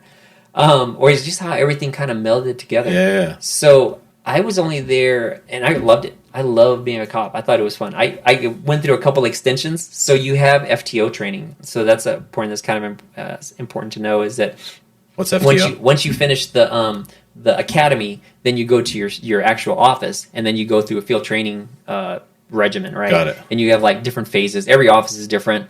I think Oro Valley had 3 phases. Each phase was like 3 weeks. And then if you have to extend, then you get 2 weeks. I think I extended in every single phase. I think my FTO, which was the field training officer, was just a big jerk. But it doesn't really matter. It's just more training. But again, more stressful because, if you fail out, then you don't have a job. But, I passed. Everything was fine. So after you come back from the academy, you go to your office, and then you go through different phases with a field training officer to continue to learn, actually hands-on with responding to calls and whatnot. So that was fun. I had a great time. I thought it was awesome. I thought, going code 3, knowing you were going to a call to help someone, save someone, kind of like I talked about before, which is why I wanted to do it. I thought that was great. I felt like I had a really good purpose, and it was fun. But to go to your question, I only worked there for about a year, and then I got a call from a lady that said, "Are you still interested for working for U.S. Customs?" And I said, "Who's this?" And said, "This is Karen. You applied for us. Remember, you wanted to be an agent for U.S. Customs." Oh, so this is like from exactly. Yeah. Oh, okay. And I said, "Oh, you're talking about from Davis Monthan from Davis Monthan, U.S. Customs Federal Agent?" Like, yeah, you applied for us a couple years ago. I'm like, yeah, no, I definitely want. And the reason why it taken so long was because that's how long it took to go through the process. Wow. So great thing for your listeners to know is that different agencies, federal particularly, it took 2 years for them to, almost a year and a half to 2 years, for them to go through the entire background check. That's insane. And they finally got to me. It's not like they had an opening and they're like, okay, now you're the next one on the list. It just took that long. Once they decided this is who they wanted, it just took that long. And I had no idea who she was. I had completely forgotten and that I applied, that who it was, and I was like, yeah, I definitely want to. So I turned in my notice, and then I became, I got picked up as a federal agent, and then I went to another academy. So, I mean, it seems like just academy after academy, especially those two back to back. Although the local academy, law enforcement academy, was very hard. That was very much like basic training. Yeah, that was hard. They were yelling at you. They were throwing all kinds of stuff. And I'll give you the secret. Just tell you a secret, just because for whoever was listening. It's not about who gets done fast. So there would be times when I was in basic and when I was in the law enforcement academy. My bunk and my locker was cleaned up and everything was set up and organized, and I was standing at the end of my bunk because I was ready. and they would come through and they would tear everything up again, Oh, and they wow. would tear it up again and again. And the reason was because we weren't working together. Oh. They wanted me to finish my bunk, and then me to help with my buddy's bunk, and then me and my buddy to help them, and then we all stand together because Wow. we're a team, right? And it was the same thing for law enforcement.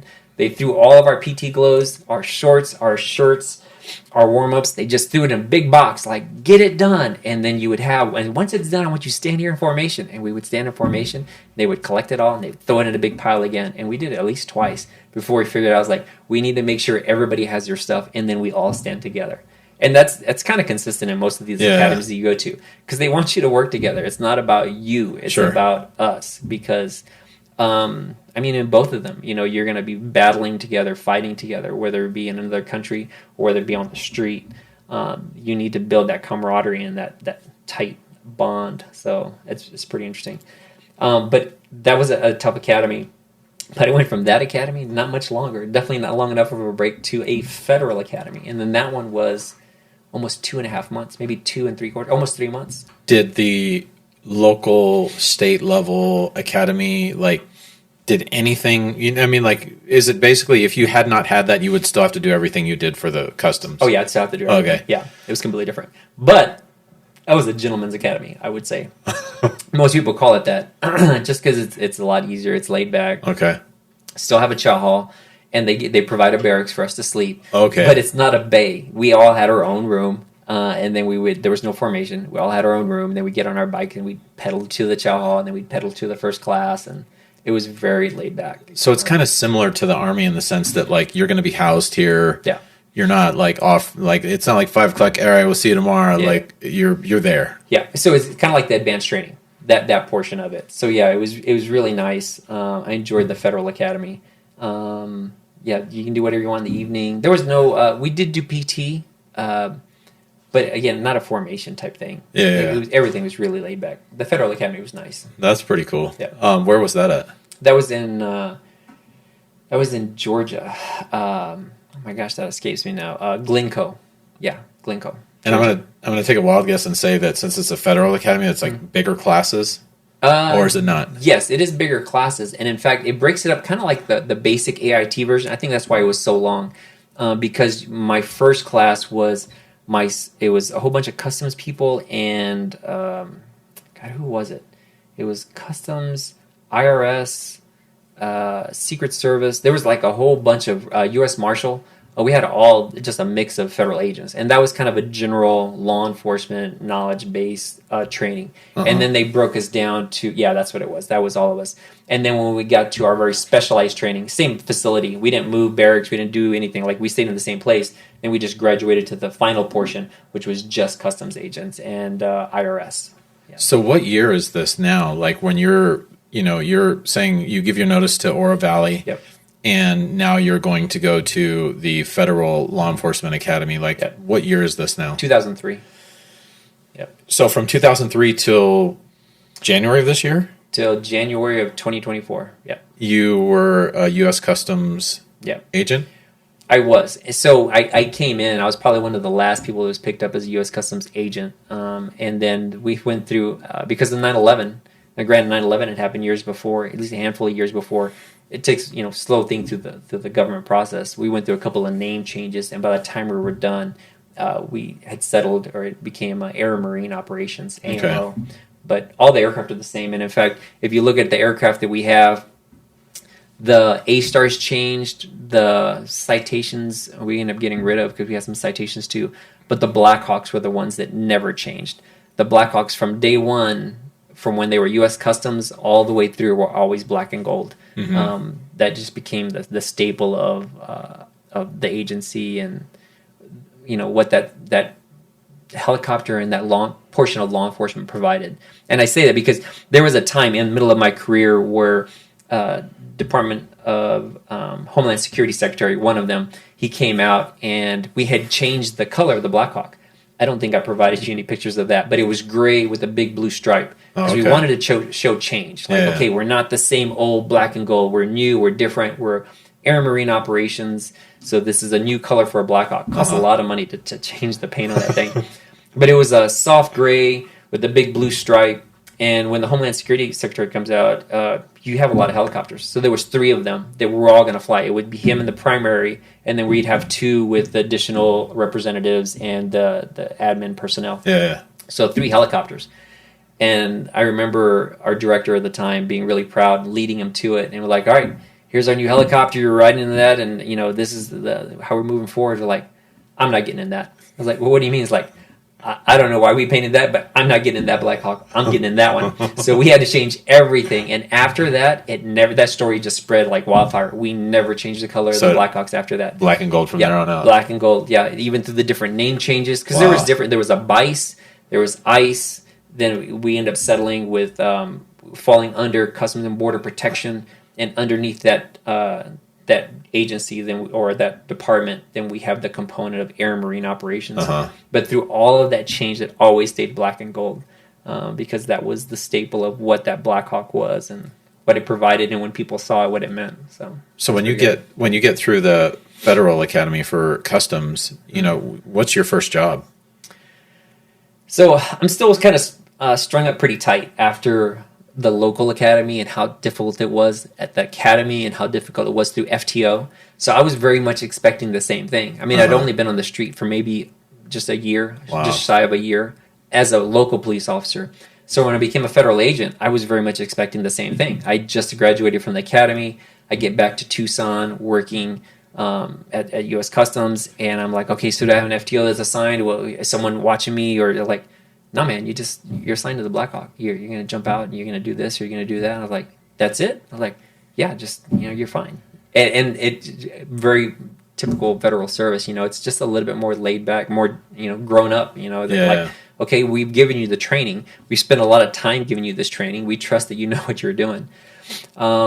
Now, there's different things certifications that I got while I was there. Like I got a radar sensor, and then I'd have an instructor sign me off on the radar. So it's another extension of what I was doing. And somebody else signed me off in medical and just all these different variations that I could do. And all the different schools. I really enjoyed the job because there's a lot of different schools that we could go to. So there's a lot of things that you can do, but yeah, it's just a lot different. It definitely wasn't as tough as trying to get on the street. So what happens? I have no idea. So I'm just asking, you're now out of the academy for the U.S. Customs. Yeah. I'm going to guess there's a variety of different jobs you can do as an agent, like border security or, checking packages. You know what I mean? I have no idea. What are those and what did you end up doing? So, it's a little bit more specialized than that. So when I got picked up, my very specific component was the air service. So it's everything that revolves around air. I know there's U.S. Customs that are like at the ports, and they speak to people or they're inspecting packages and stuff like that. But I very specifically was hired on for a backseater position within the aircraft.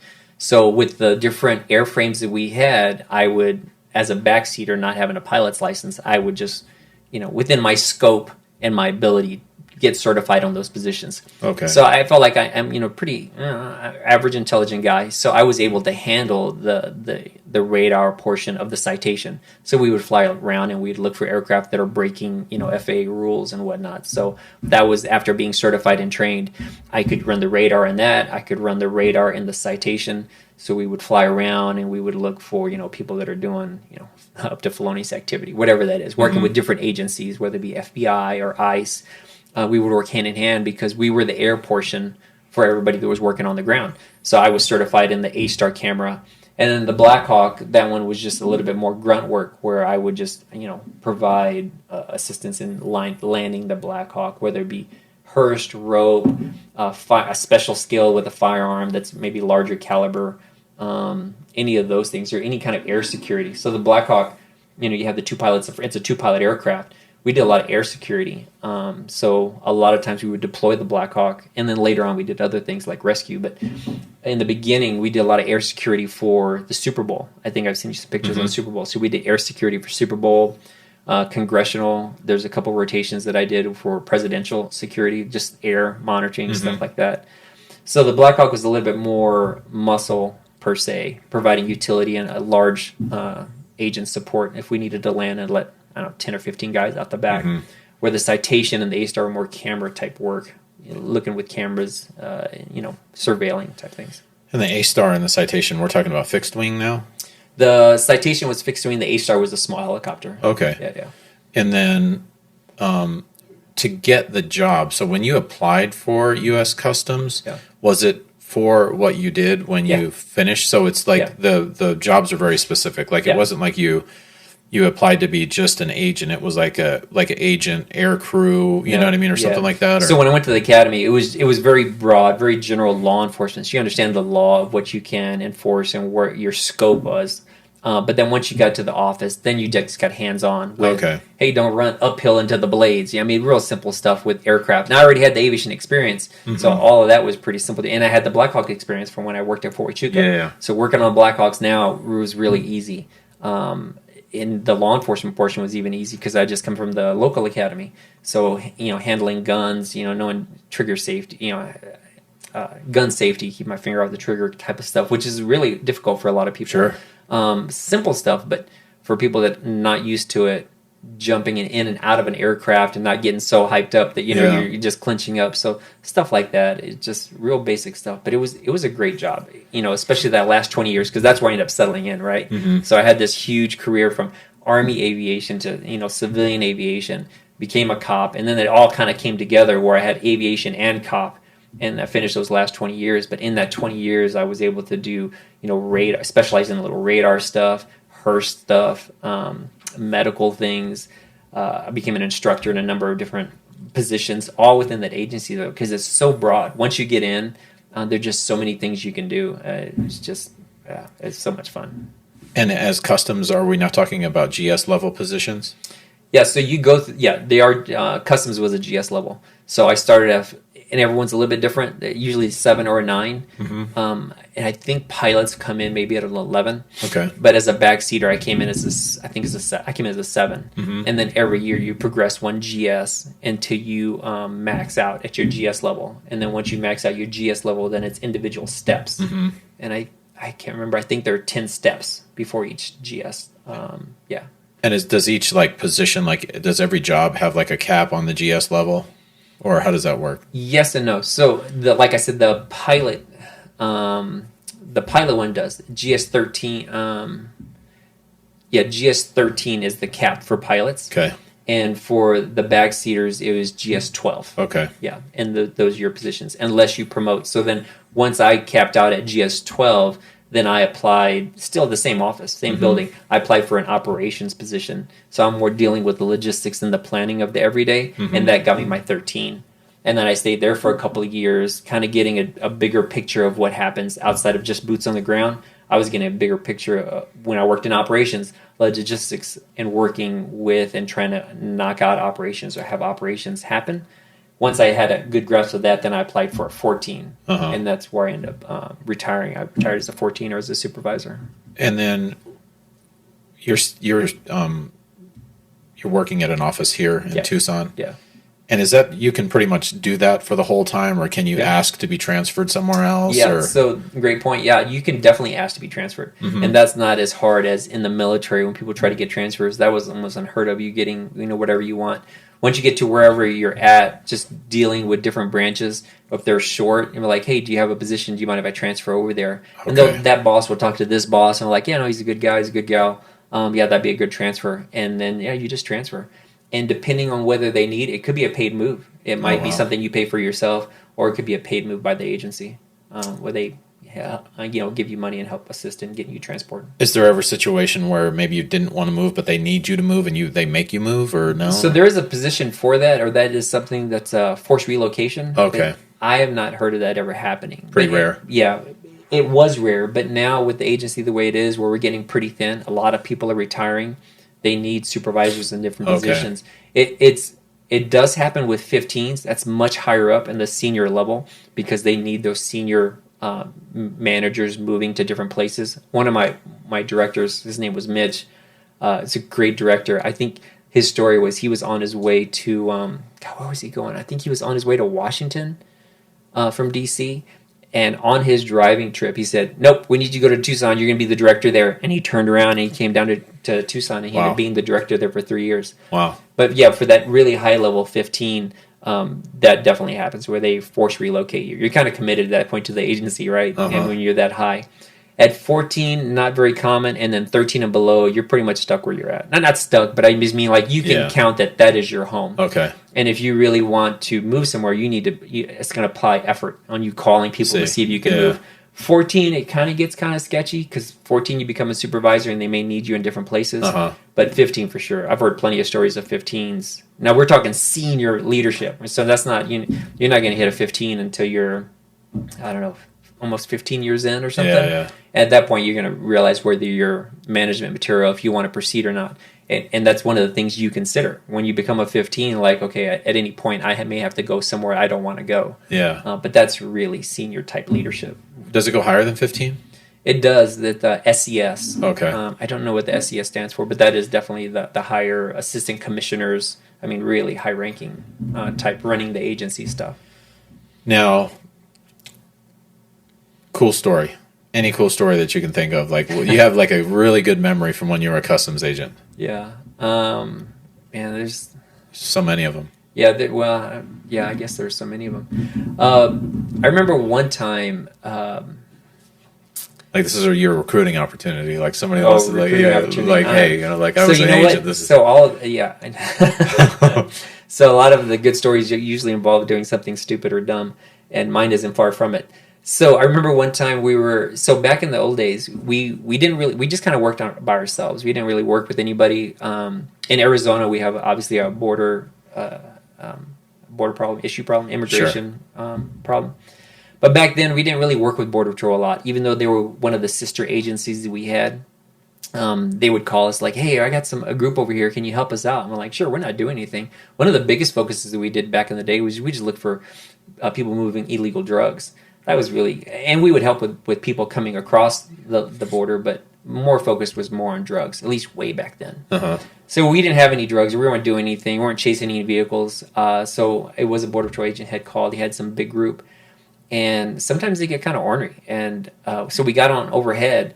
And usually once the Black Hawk is on scene, and I've worked on both sides, because I've worked in the Black Hawk, which was my career, but every now and then I had some buddies in Borstar, which is the Border Patrol Search, Trauma, and Rescue team. I had ridden along with them sometimes just to see what it's like being on the ground.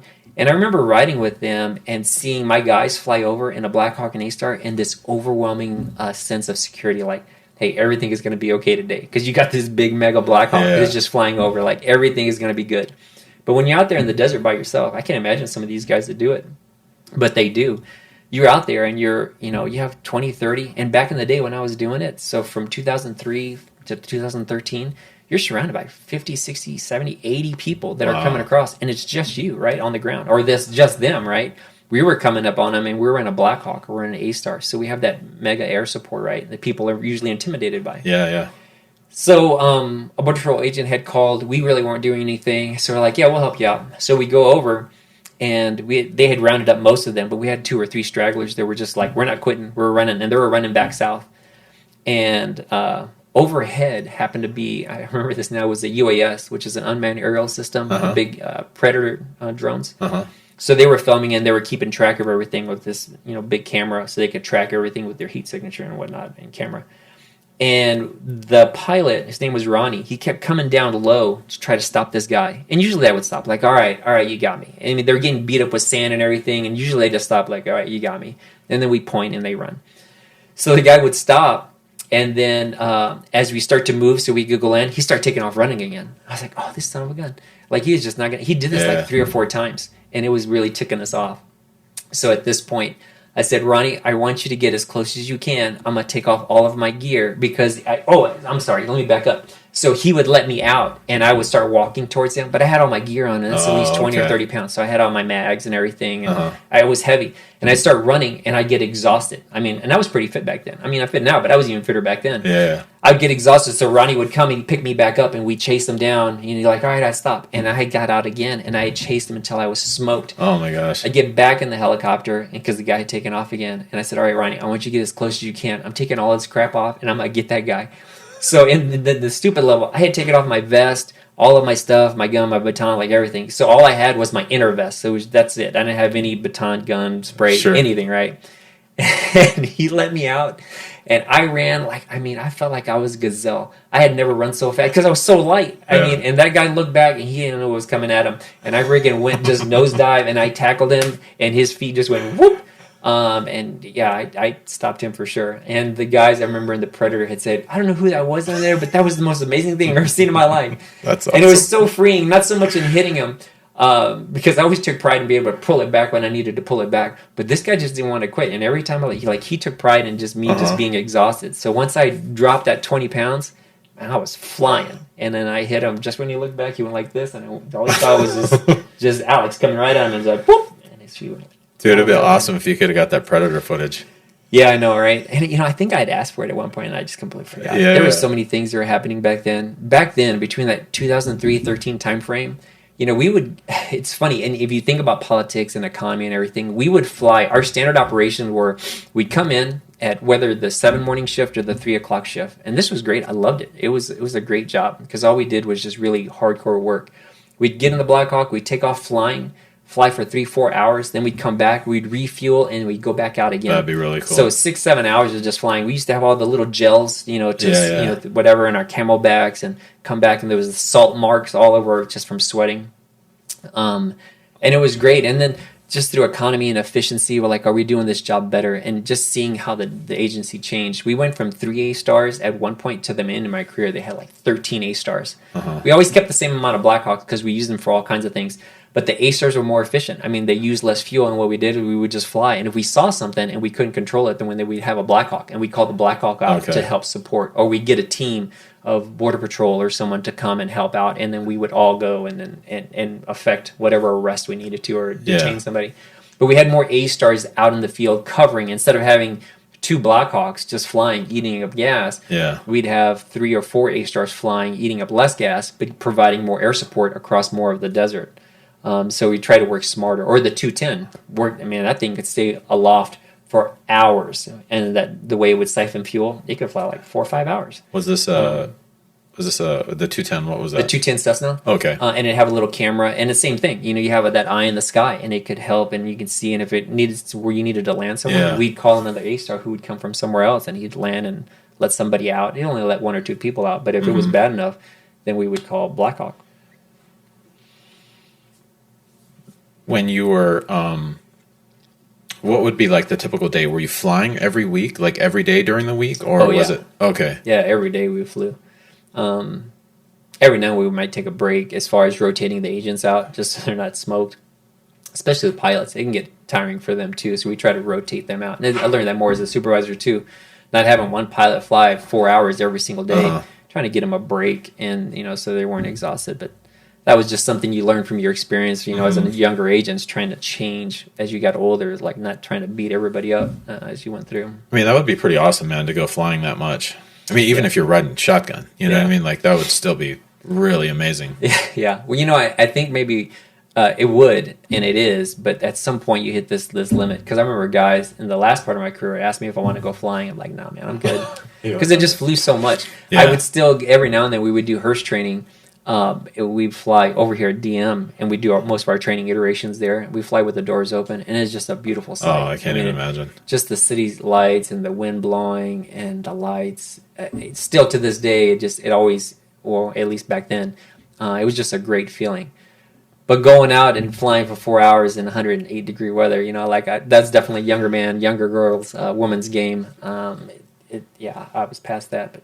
Flying it was great flying there. Any emergencies, like emergency landings, auto rotations, or anything like that, or? No, I kind of missed all. I got pretty close a couple of times. There was one time, when I was when Haiti had that huge, or was it? It wasn't Haiti. It was the Port-au-Prince. They had that huge earthquake. It was years back. We had flown Blackhawks from Puerto Rico to where we have an office in Puerto Rico to the Dominican Republic, and we were assisting in moving people. I think it was a Port-au-Prince. Anyway, but we had just landed in a Blackhawk, and we had switched out. The pilot and I, and co-pilot and myself had moved to another aircraft because that aircraft had to go back, and right as it was getting ready to launch, it had a high-speed shaft failure, and it had to land. So that was the closest thing, and I was like, what the heck's that? And they ended up having a high-speed failure like right in front of us where the drive shaft had sheared. Wow. And they had to land. I was like, holy crap. That's the closest thing that I'd ever come to one. And after a while, you get a little nervous. I think at some point that's the time to go. Is when you fly for so long and you start to worry, like, man, my ticket is punched. Like I haven't had an accident ever. Like I That's yeah. that's incredible. Yeah, well, you start to think about it, like, it's going to happen. It's going to happen because I haven't ever had one. It's going to happen. That's the time where you need to stop flying. When you're flying that much, I mean, Yeah. to not have like a major, incident, like, Yeah. you know what I mean? Like, that's amazing. Yeah. Well, and it got more fun at the end. So I told you we looked for dope. We got a little bit more. So one of the things we weren't ever able to have was, and it's again something for your listeners for backseaters, which I think is everything I did, and it was a lot of fun.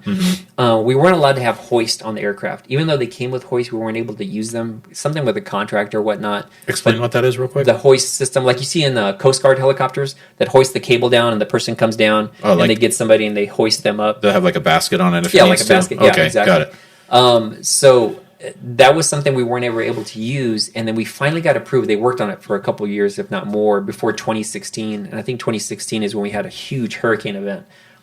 We went to Hurricane Harvey, and we had already had some training, and we were actually functional. We used to go to hurricanes prior to that. Like I went to a handful, Gustav, and a couple others, but we really didn't have anything we could do. We would load up media personnel, and we would fly over FEMA, and then we would take pictures or let them see the disaster areas so they can allocate assets as they needed. But again, it didn't make us feel like we were very helpful in everything that was happening. And that was earlier in my career. But later on, 2016 and beyond, once we got that hoist capability, and we were going like mad dogs. In 2016, we were saving people left and right. And I remember I happened to be on the Black Hawk and captured our first hoist rescue. I have a video. I could send it to you at some point. But I remember getting on the other side, and I'm very comfortable in the Black Hawk. I had done it in the Army, right? And then again, now I'm at U.S. Customs Service. So I cracked open the door on the other side. I connected a little monkey harness from my belt loop to the aircraft, and I just hung upside down on the opposite side of the Black That's Hawk, cool. recording upside down, knowing I could flip it, right? Recording upside down as my buddy had hoist down and got this, I don't remember, I think it was a woman, hooked her up, and then he pulled her back up, and then they brought her in the aircraft, and that was our first hoist, and Wow. we sent it out, and it was everywhere. Fox, CNN. That's cool. It was great. And then after that, we were everywhere, just pulling people off, just left and right. And then after Hurricane Harvey, we went to Maria. I think there was one before that was in Florida, and that turned out to be a non-issue. So then we flew all the way back, because most of the Black Hawks are self-deployable within the U.S. And then Maria happened. Maria, because it was as far as it was, we we launched everything in the C5. So we swung all the blades back. Again, I'm back in the C5. And then we fly over to Puerto Rico. And we were there for a couple months after Maria was just all that havoc that it caused there. So yeah, so we really big into hoist, EMT, Hearst. The backseaters have a really big job, a lot different than when it was when I first came in. So a lot of good fun stuff you can do.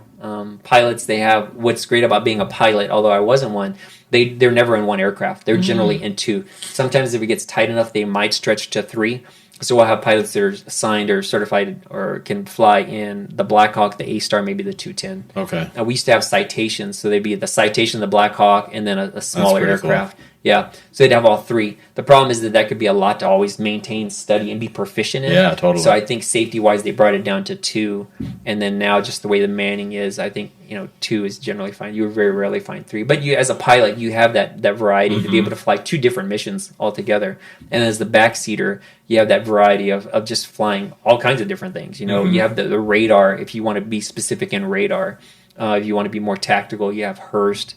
You have specialization. You want to be a firearms instructor, a tactic instructor, just all kinds of things you can do. You want to specialize in hoist or Hearst, just all kinds of things you can do. Sounds really cool, man. Yeah, it was fun. Really cool. Yeah. So let's talk about the retirement side of all this. Yeah. You were in customs for how long? 20 years and a couple months. Yeah, all right. And then, so you had gotten to the point where, is there a certain amount of years that you have to be in to get a retirement, or how did that work? Yep. You only have to be 20 years. Unless you come in and you hit your 20th year below 50, that one I don't know. It gets kind of wonky. I don't remember how it is. Because because of the law enforcement facet of it, you can retire after 20 years. But if you're under 50 years old, there's some kind of there's some kind of clause there that you have to do. But I can do my normal retirement without any penalties or whatnot. Nice. Like drawing 401k and stuff like that. Yeah. Now, the time that you were in the Army, did any of that apply? It does. So that's really important that I didn't think about. And I did think about once I got in. So I didn't realize that once again when I was 6 years as a young kid that I was gonna possibly join the federal service, but that's what ended up happening. And when I joined the federal service, you can buy that time back. So I didn't retire with 20 years. I retired with the 20 years that I worked plus the 6 years of the Army. But you have to buy that back. And I'd say the cost ratio for buying that back it's pretty minuscule, so it's not something to worry about. So one of the things though is you can the first 3 years, and something a couple people told me, but I didn't tell me enough to actually apply it. If you buy it back in the first 3 years, it's interest free, so you just buy back whatever. I happen to wait near the very end, my 15 years, so there's interest. So if I would have normally paid $3,000 to buy the 6 years back, because I waited so long, there's interest on that $3,000. So I end up having to pay like $6,000 or something. Yeah. So anybody that does it, make sure you buy your military time back right away. Okay. Small increments. I mean, $20 every paycheck, $100, whatever it is. Yeah. But you definitely want that 6 years, because now I retired at 26 years of service, that's not huge. 20 years of service. I would imagine that makes a pretty big difference. It's a big difference. Yeah. That's cool. Yeah. Yeah, that's really good for everybody to know. Yeah. Now you shared quite a few pictures. Yeah. Through over the course from like Army and then through customs and things like that. Yeah. So you want to go through that? Yeah. So that's funny. So what are we looking at here? Where's this at? This is at Fort Huachuca, and anybody who knows Fort Huachuca knows that we don't have KC-135s. But I was, a young kid in a flight suit, thought I'd, wear that whole flyboy thing. So I was like, let me stand in front of an aircraft. So that is what I did. And if you notice, I have a full head of hair. How old are you here? And so that's Fort Huachuca. I would have to say 20, wow. 21, 22, something like that. Yeah. I was really young. That's super cool. Yeah. Oh, what's this? Same thing. So it's my buddy. I'm at Fort Huachuca, and if you look in the back, right over his left shoulder, you're on the left in the picture. I'm on the left, yeah, okay. With Texas, and my buddy was from New Mexico. But over his left shoulder, you see those poles. Yep. It's because it was the electronic version of the Black Hawk. It's like the EH-60. What's really neat about these, all that back area, it's all filled with electronics. So it's one of the only Black Hawks that has AC. So when we were flying in the desert, it was really nice. There's air conditioning back there. Is this Army or Customs? It's Army. Okay. Yeah, all Army. That's pretty cool. Yeah. So now I've moved to, this is where I got picked up at Raytheon. I think I'm wearing my Raytheon shirt. And I'm working with my buddy Sand on a Sunday.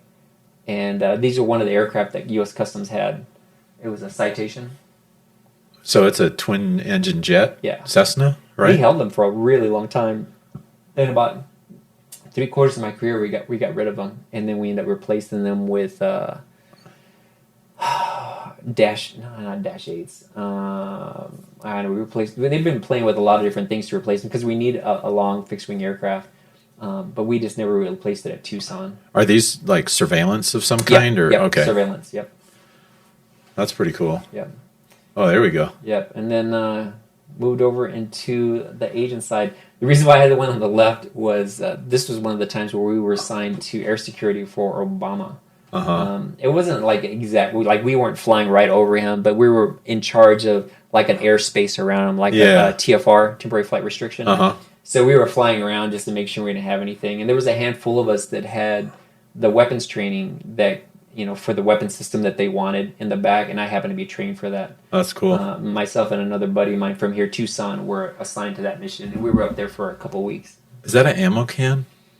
It's on the left, right? That is... Or no, what is that? On the right, so I'm all geared out. So I have my vest, my thigh rig, that's an NVG box. Okay. So I have my NVGs for flying at night, and then I have my rifle, and then I have my water and stuff in my bag. Cool. It was loaded. We were heavy.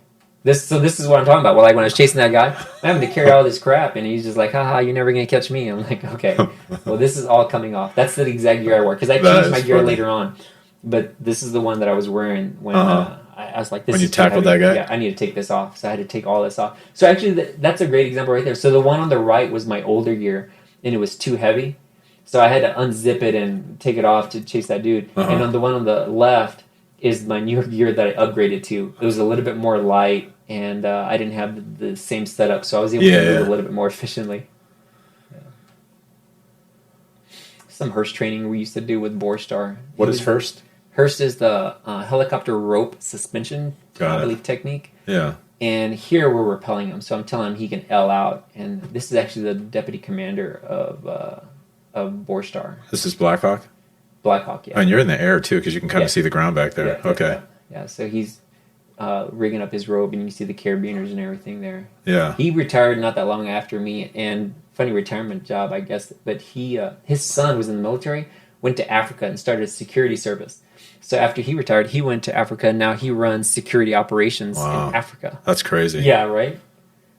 Yeah. When you're in the helicopter like this, is there like a strap to kind of keep you from falling out? Yeah, so if you look right on top of my head, that is the strap that is connected to me. Right on that part. That's like yellow. It looks yellowish. And that's coming straight down, and it's connected to me because I'm not connected to the seatbelt. That's cool. But that's keeping me in to make sure. You'd be kind of surprised, even with a door that big. I mean, it really takes a lot for you to fall out of a helicopter. Yeah. Is that pretty much mandatory? Like when you're in there, you got to be hooked up? Yeah.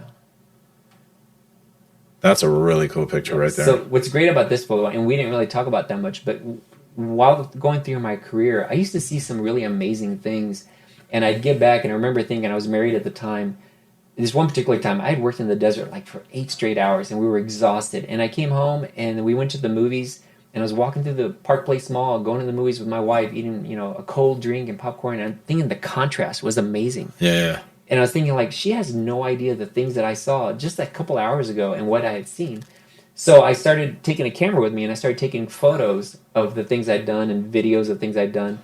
And at one point, I was like, hey, this is a really awesome lightning storm. So I had all this camera gear. I took it out back during the monsoon season, and I took this photo. And this was one of the first photos, if not the first photo, that I sent up to headquarters and got really popular, and they loved it. And that kind of started my camera career within the agency. I wasn't camera specific in the agency, but I started carrying it around with everything we did because I wanted people to see some of the things we saw, some of the things we did. So this is probably the first one that I sent out, and they loved it. And this made it into a magazine. How did you catch the lightning? So that one, it's because you have to do it on a slow shutter. So I hit it for like a 30-second shutter where the shutter stays open for 30 seconds. And then somewhere within there, the lightning hits, and then it just shuts, and you capture it. It's not a matter of me seeing the lightning and me hitting the button. I just hit the button, it stays open for 30 seconds, and then it, lightning will strike, and then at some point it shuts, and then of course somewhere within that time it captured that. So are you always just anticipating the lightning coming? No, I just hit it each time. So each one is a 30-second window. They have camera gear now that responds instantly. So as soon as it sees it, it'll flash or it'll snap it on a fast shutter. Okay. But I did it old school where I just hit it every 30 seconds. I would just hit it and it would open, and then shut, and then I hit it again and it would open. And it'd shut. And then eventually you would catch something. Yeah, somewhere in that 30-second window, I would catch something. That's pretty cool. Especially if monsoon, there's lightning all over the place. So a 30-second window is awesome. That's a really cool picture right there. So this was one of my first ones, and that did really well. And I had sent you some other ones, but were my last ones. Oh, I did send you one. So that picture on the left, that is the aircraft. We're we're going to change it. We're going to do something different. We're going to show that our agency is, it's new, it's upcoming. We're moving forward. We're saying goodbye to the old and hello to the new. And I remember his name was Chertoff. He came out and he saw it. He's like, I'm not getting in that bird. So he went into the other bird, and like the one to the right, and it has stayed black and gold for years. That's cool. Yeah. Number of administrations and a couple different name changes, but it has always stayed the same, black and gold.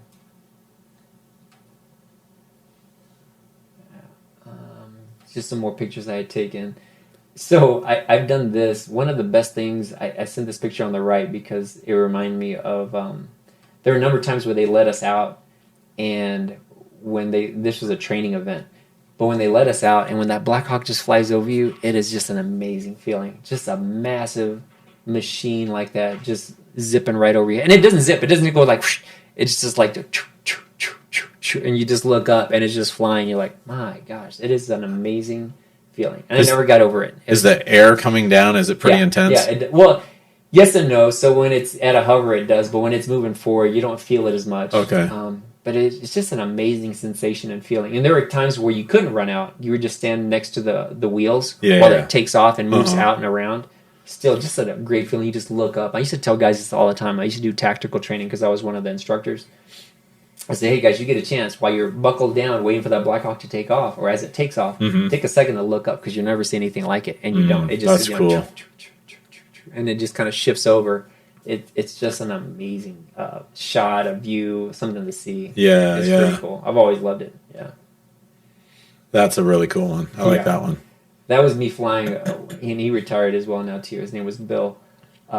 He was in the aircraft with me, and I was like, hey man, just shoot over the side. I want to shoot straight down. So yeah, like describe how you got that, because I was like, well, is this like a drone, or like are you in an airplane? So I'm in an A-Star, and this was a real mission. Guys had got out on a big group, and they were working with Border Patrol, helping them out.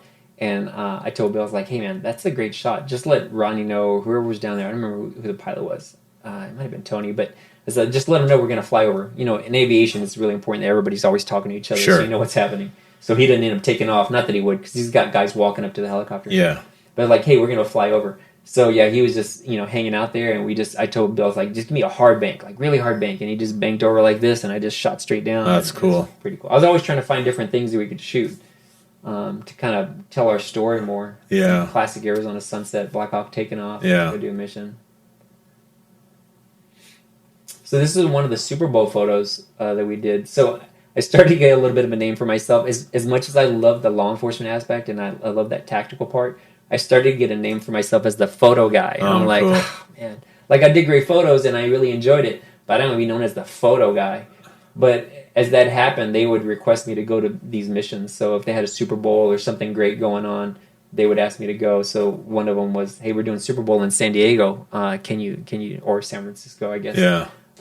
It wasn't San Francisco. That was right next to it, though. I can't remember what it was called.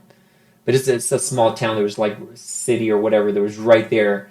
And it happened to be when Apple, they were just building that thing right there. So I have pictures of that as well when they're kind of building that. But anyway, so I thought it'd be great to get some pictures of the Black Hawk with the Golden Gate as the background. Yeah, that's really cool. Yeah. That's a cool one. Oh, that's Alcatraz. Alcatraz, yeah. And Super Bowl. This is that same year? Yeah. Oh, so Super Bowl 50? So, yeah. So we had a number of Super Bowls that I helped support. There was at least 2 within Tucson, and I missed the one in Vegas. I actually considered extending this past year just so I could capture a Black Hawk with Vegas in the background. But like, no, I'm not going to do it.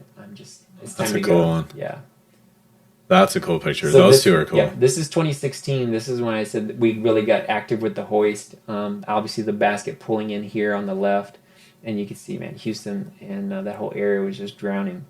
And on the one on the right, I mean, we're just stacked up Black Hawks down, active highway roads, right? Roads that people drive on. Yeah. We're just landing, loading people up, and trying to pull them out. Wow. That'd be fun. Exciting. This is a great shot. We put this one in our hallway. I mean, I thought you didn't really see a lot of Black Hawk, but you can see just the idea. You have a Black Hawk that's on a freaking highway, loading people up so we can pull them out. That was a great mission. We really enjoyed that. We were really helping a lot of people. This one's Puerto Rico. That was Hurricane Maria when we deployed out there, and there was people that were just cut off. They had no food. So this was a little bit different than Harvey. Harvey were pulling people out. In Puerto Rico, people didn't want to leave. They were just cut off from everything else. Wow. So we were transporting huge boxes of food and water, and that's what they were holding there. That's awesome. Yeah. And then this was one of my... Those are really cool. My last mission. This is all Washington.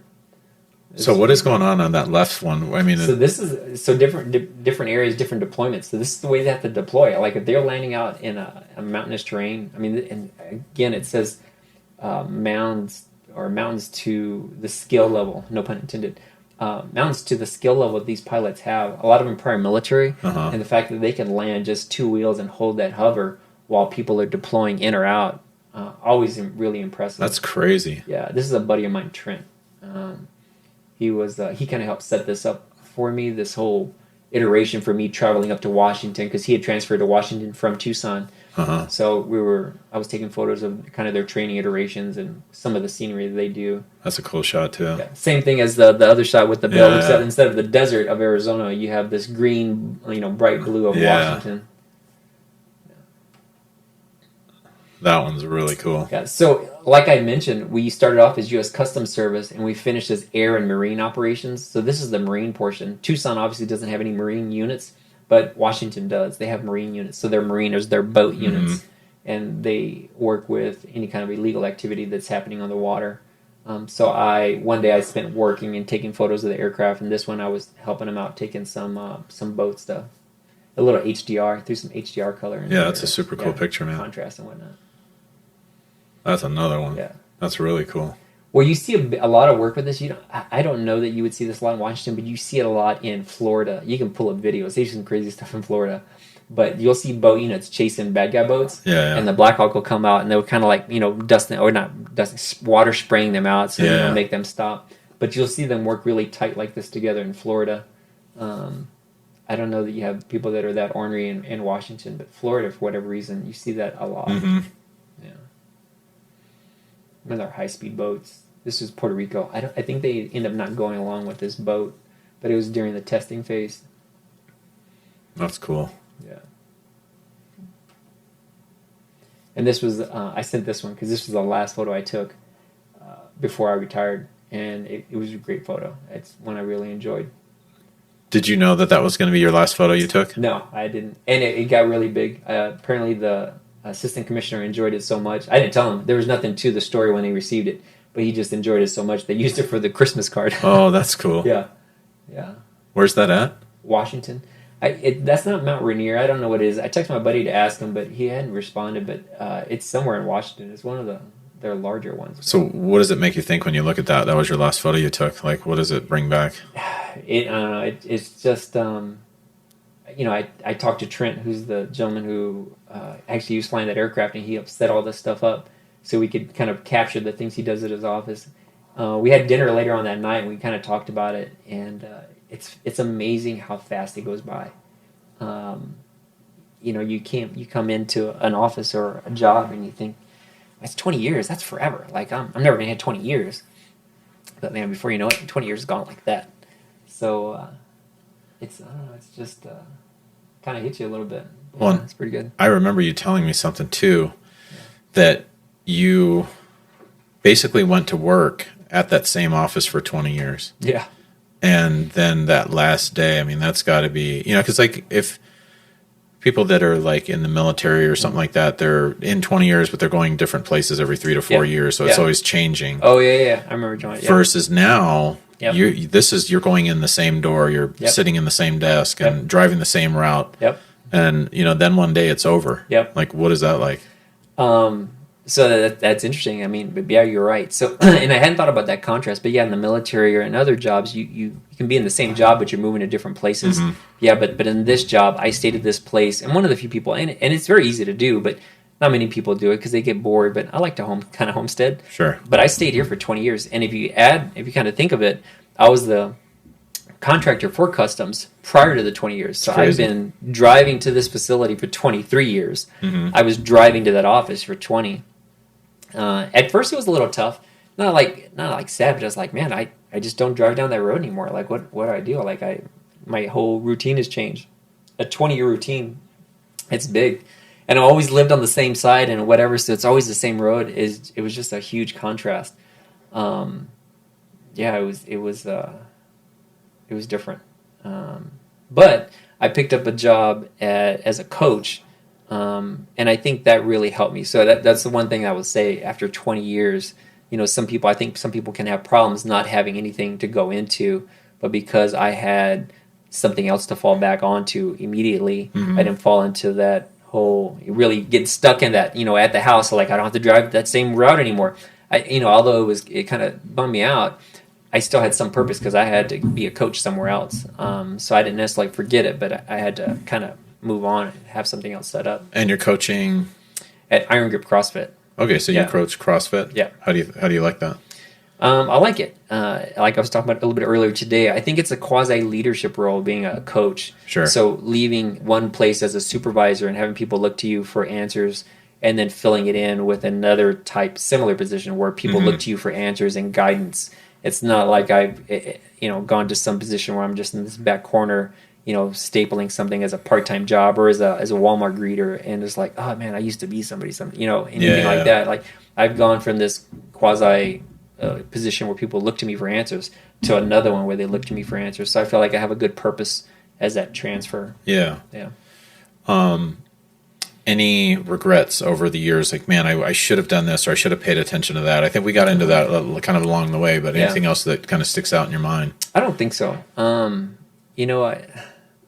The one thing that I would say, and I experienced it along the way, not necessarily knowing it, but I talked about it a lot in the end of my career as an agent, and I've told a couple of buddies of mine about this, is not to get so caught up in thinking you're that important. Like, if I leave here, this place is never going to be what... Sure. Like, I left every position, or as I moved through the last couple years, knowing that somebody was going to replace me, and I will be forgotten. And you have to think about that, because, if you think about, like, well, you're really going to miss me when I'm gone, that doesn't happen. Yeah. It doesn't matter. And I learned that early on in the agency when I was in that operations position. Yeah. I was like, I'm going to take a week off, and I'm going to come back, man, but these guys are going to be hurting. But I kind of realized it in that moment. When I came back, they're like, yeah, we took care of that. I was like, well, that mission though, but I saw in the email that came up real last minute. I was really the only one that knew that, and I'm really sorry I didn't let y'all know what was going on. I was like, oh, no, don't worry about it. We took care of it. I was like, oh. So I learned in that like 1 week that, that, man, it didn't really matter that I was gone, especially in the government. They will move on. Now, whether they move on crap, shittily or in a great way, it doesn't matter. Yeah. And the government doesn't care. They're going to move forward. So I would take that through any job and any career, is that not necessarily to look at it in a bad way, but you will be replaced and you will be forgotten. And just look at yourself. You look at your well-being and take care of yourself and move forward. But don't get hung up on this idea that, like, oh, they're going to miss me, or like, I hope my policies stay in place, because they're really, like, you got to let that go. Sure. Once you move forward, because people will forget you. That's really good advice. Yeah. Now, all those pictures we looked at, you took all of those, right? Oh, yeah. And you were talking a little bit about how you kind of fell into that, and then you became known as like the photo guy. Yeah. Now, like, where are you going with that now? So honestly, after being retired, I'm really enjoying this coaching as a CrossFit. So I have my camera and everything set up, because I turned everything in when I retired, because the agency had bought everything. I'd gotten not so good at it, but good enough for them to like it. They bought me all the equipment. That's cool. So I turned all of that in, and I replaced it when I retired. But I haven't used it one time. I got brand new camera equipment at the house. I've not used it one time, because I really enjoy the coaching. I think I have it there as a good backup for senior shots or CrossFit something, or whatever somebody might ask me. Definitely not weddings, so nobody call me for weddings. But and I have done, but horribly stressful. I haven't used the camera at all, but it's there if I need it. So nice. I enjoy it, but I think I'm pretty happy with this CrossFit coaching right now. Well, thanks for taking the time today, man. Yeah. I really appreciate it. It was really cool to hear about all of that. Very interesting. And hopefully it's not too boring. No, man, I thought it was awesome, man. That was super cool, man. Yeah. Thanks a lot. Not a problem. And everybody watching, listening, if you have any questions for Alex, send them. Mention them in the comment. I can ask him and I'll respond. If you have any ideas of anything else that you want to know about regarding any of the careers that Alex has been through, you can also post those questions as well. If you have any ideas of any careers that you want to hear about, let me know. I'll try to get somebody on that has done that, and we'll see you next time. Cool, man. That was awesome.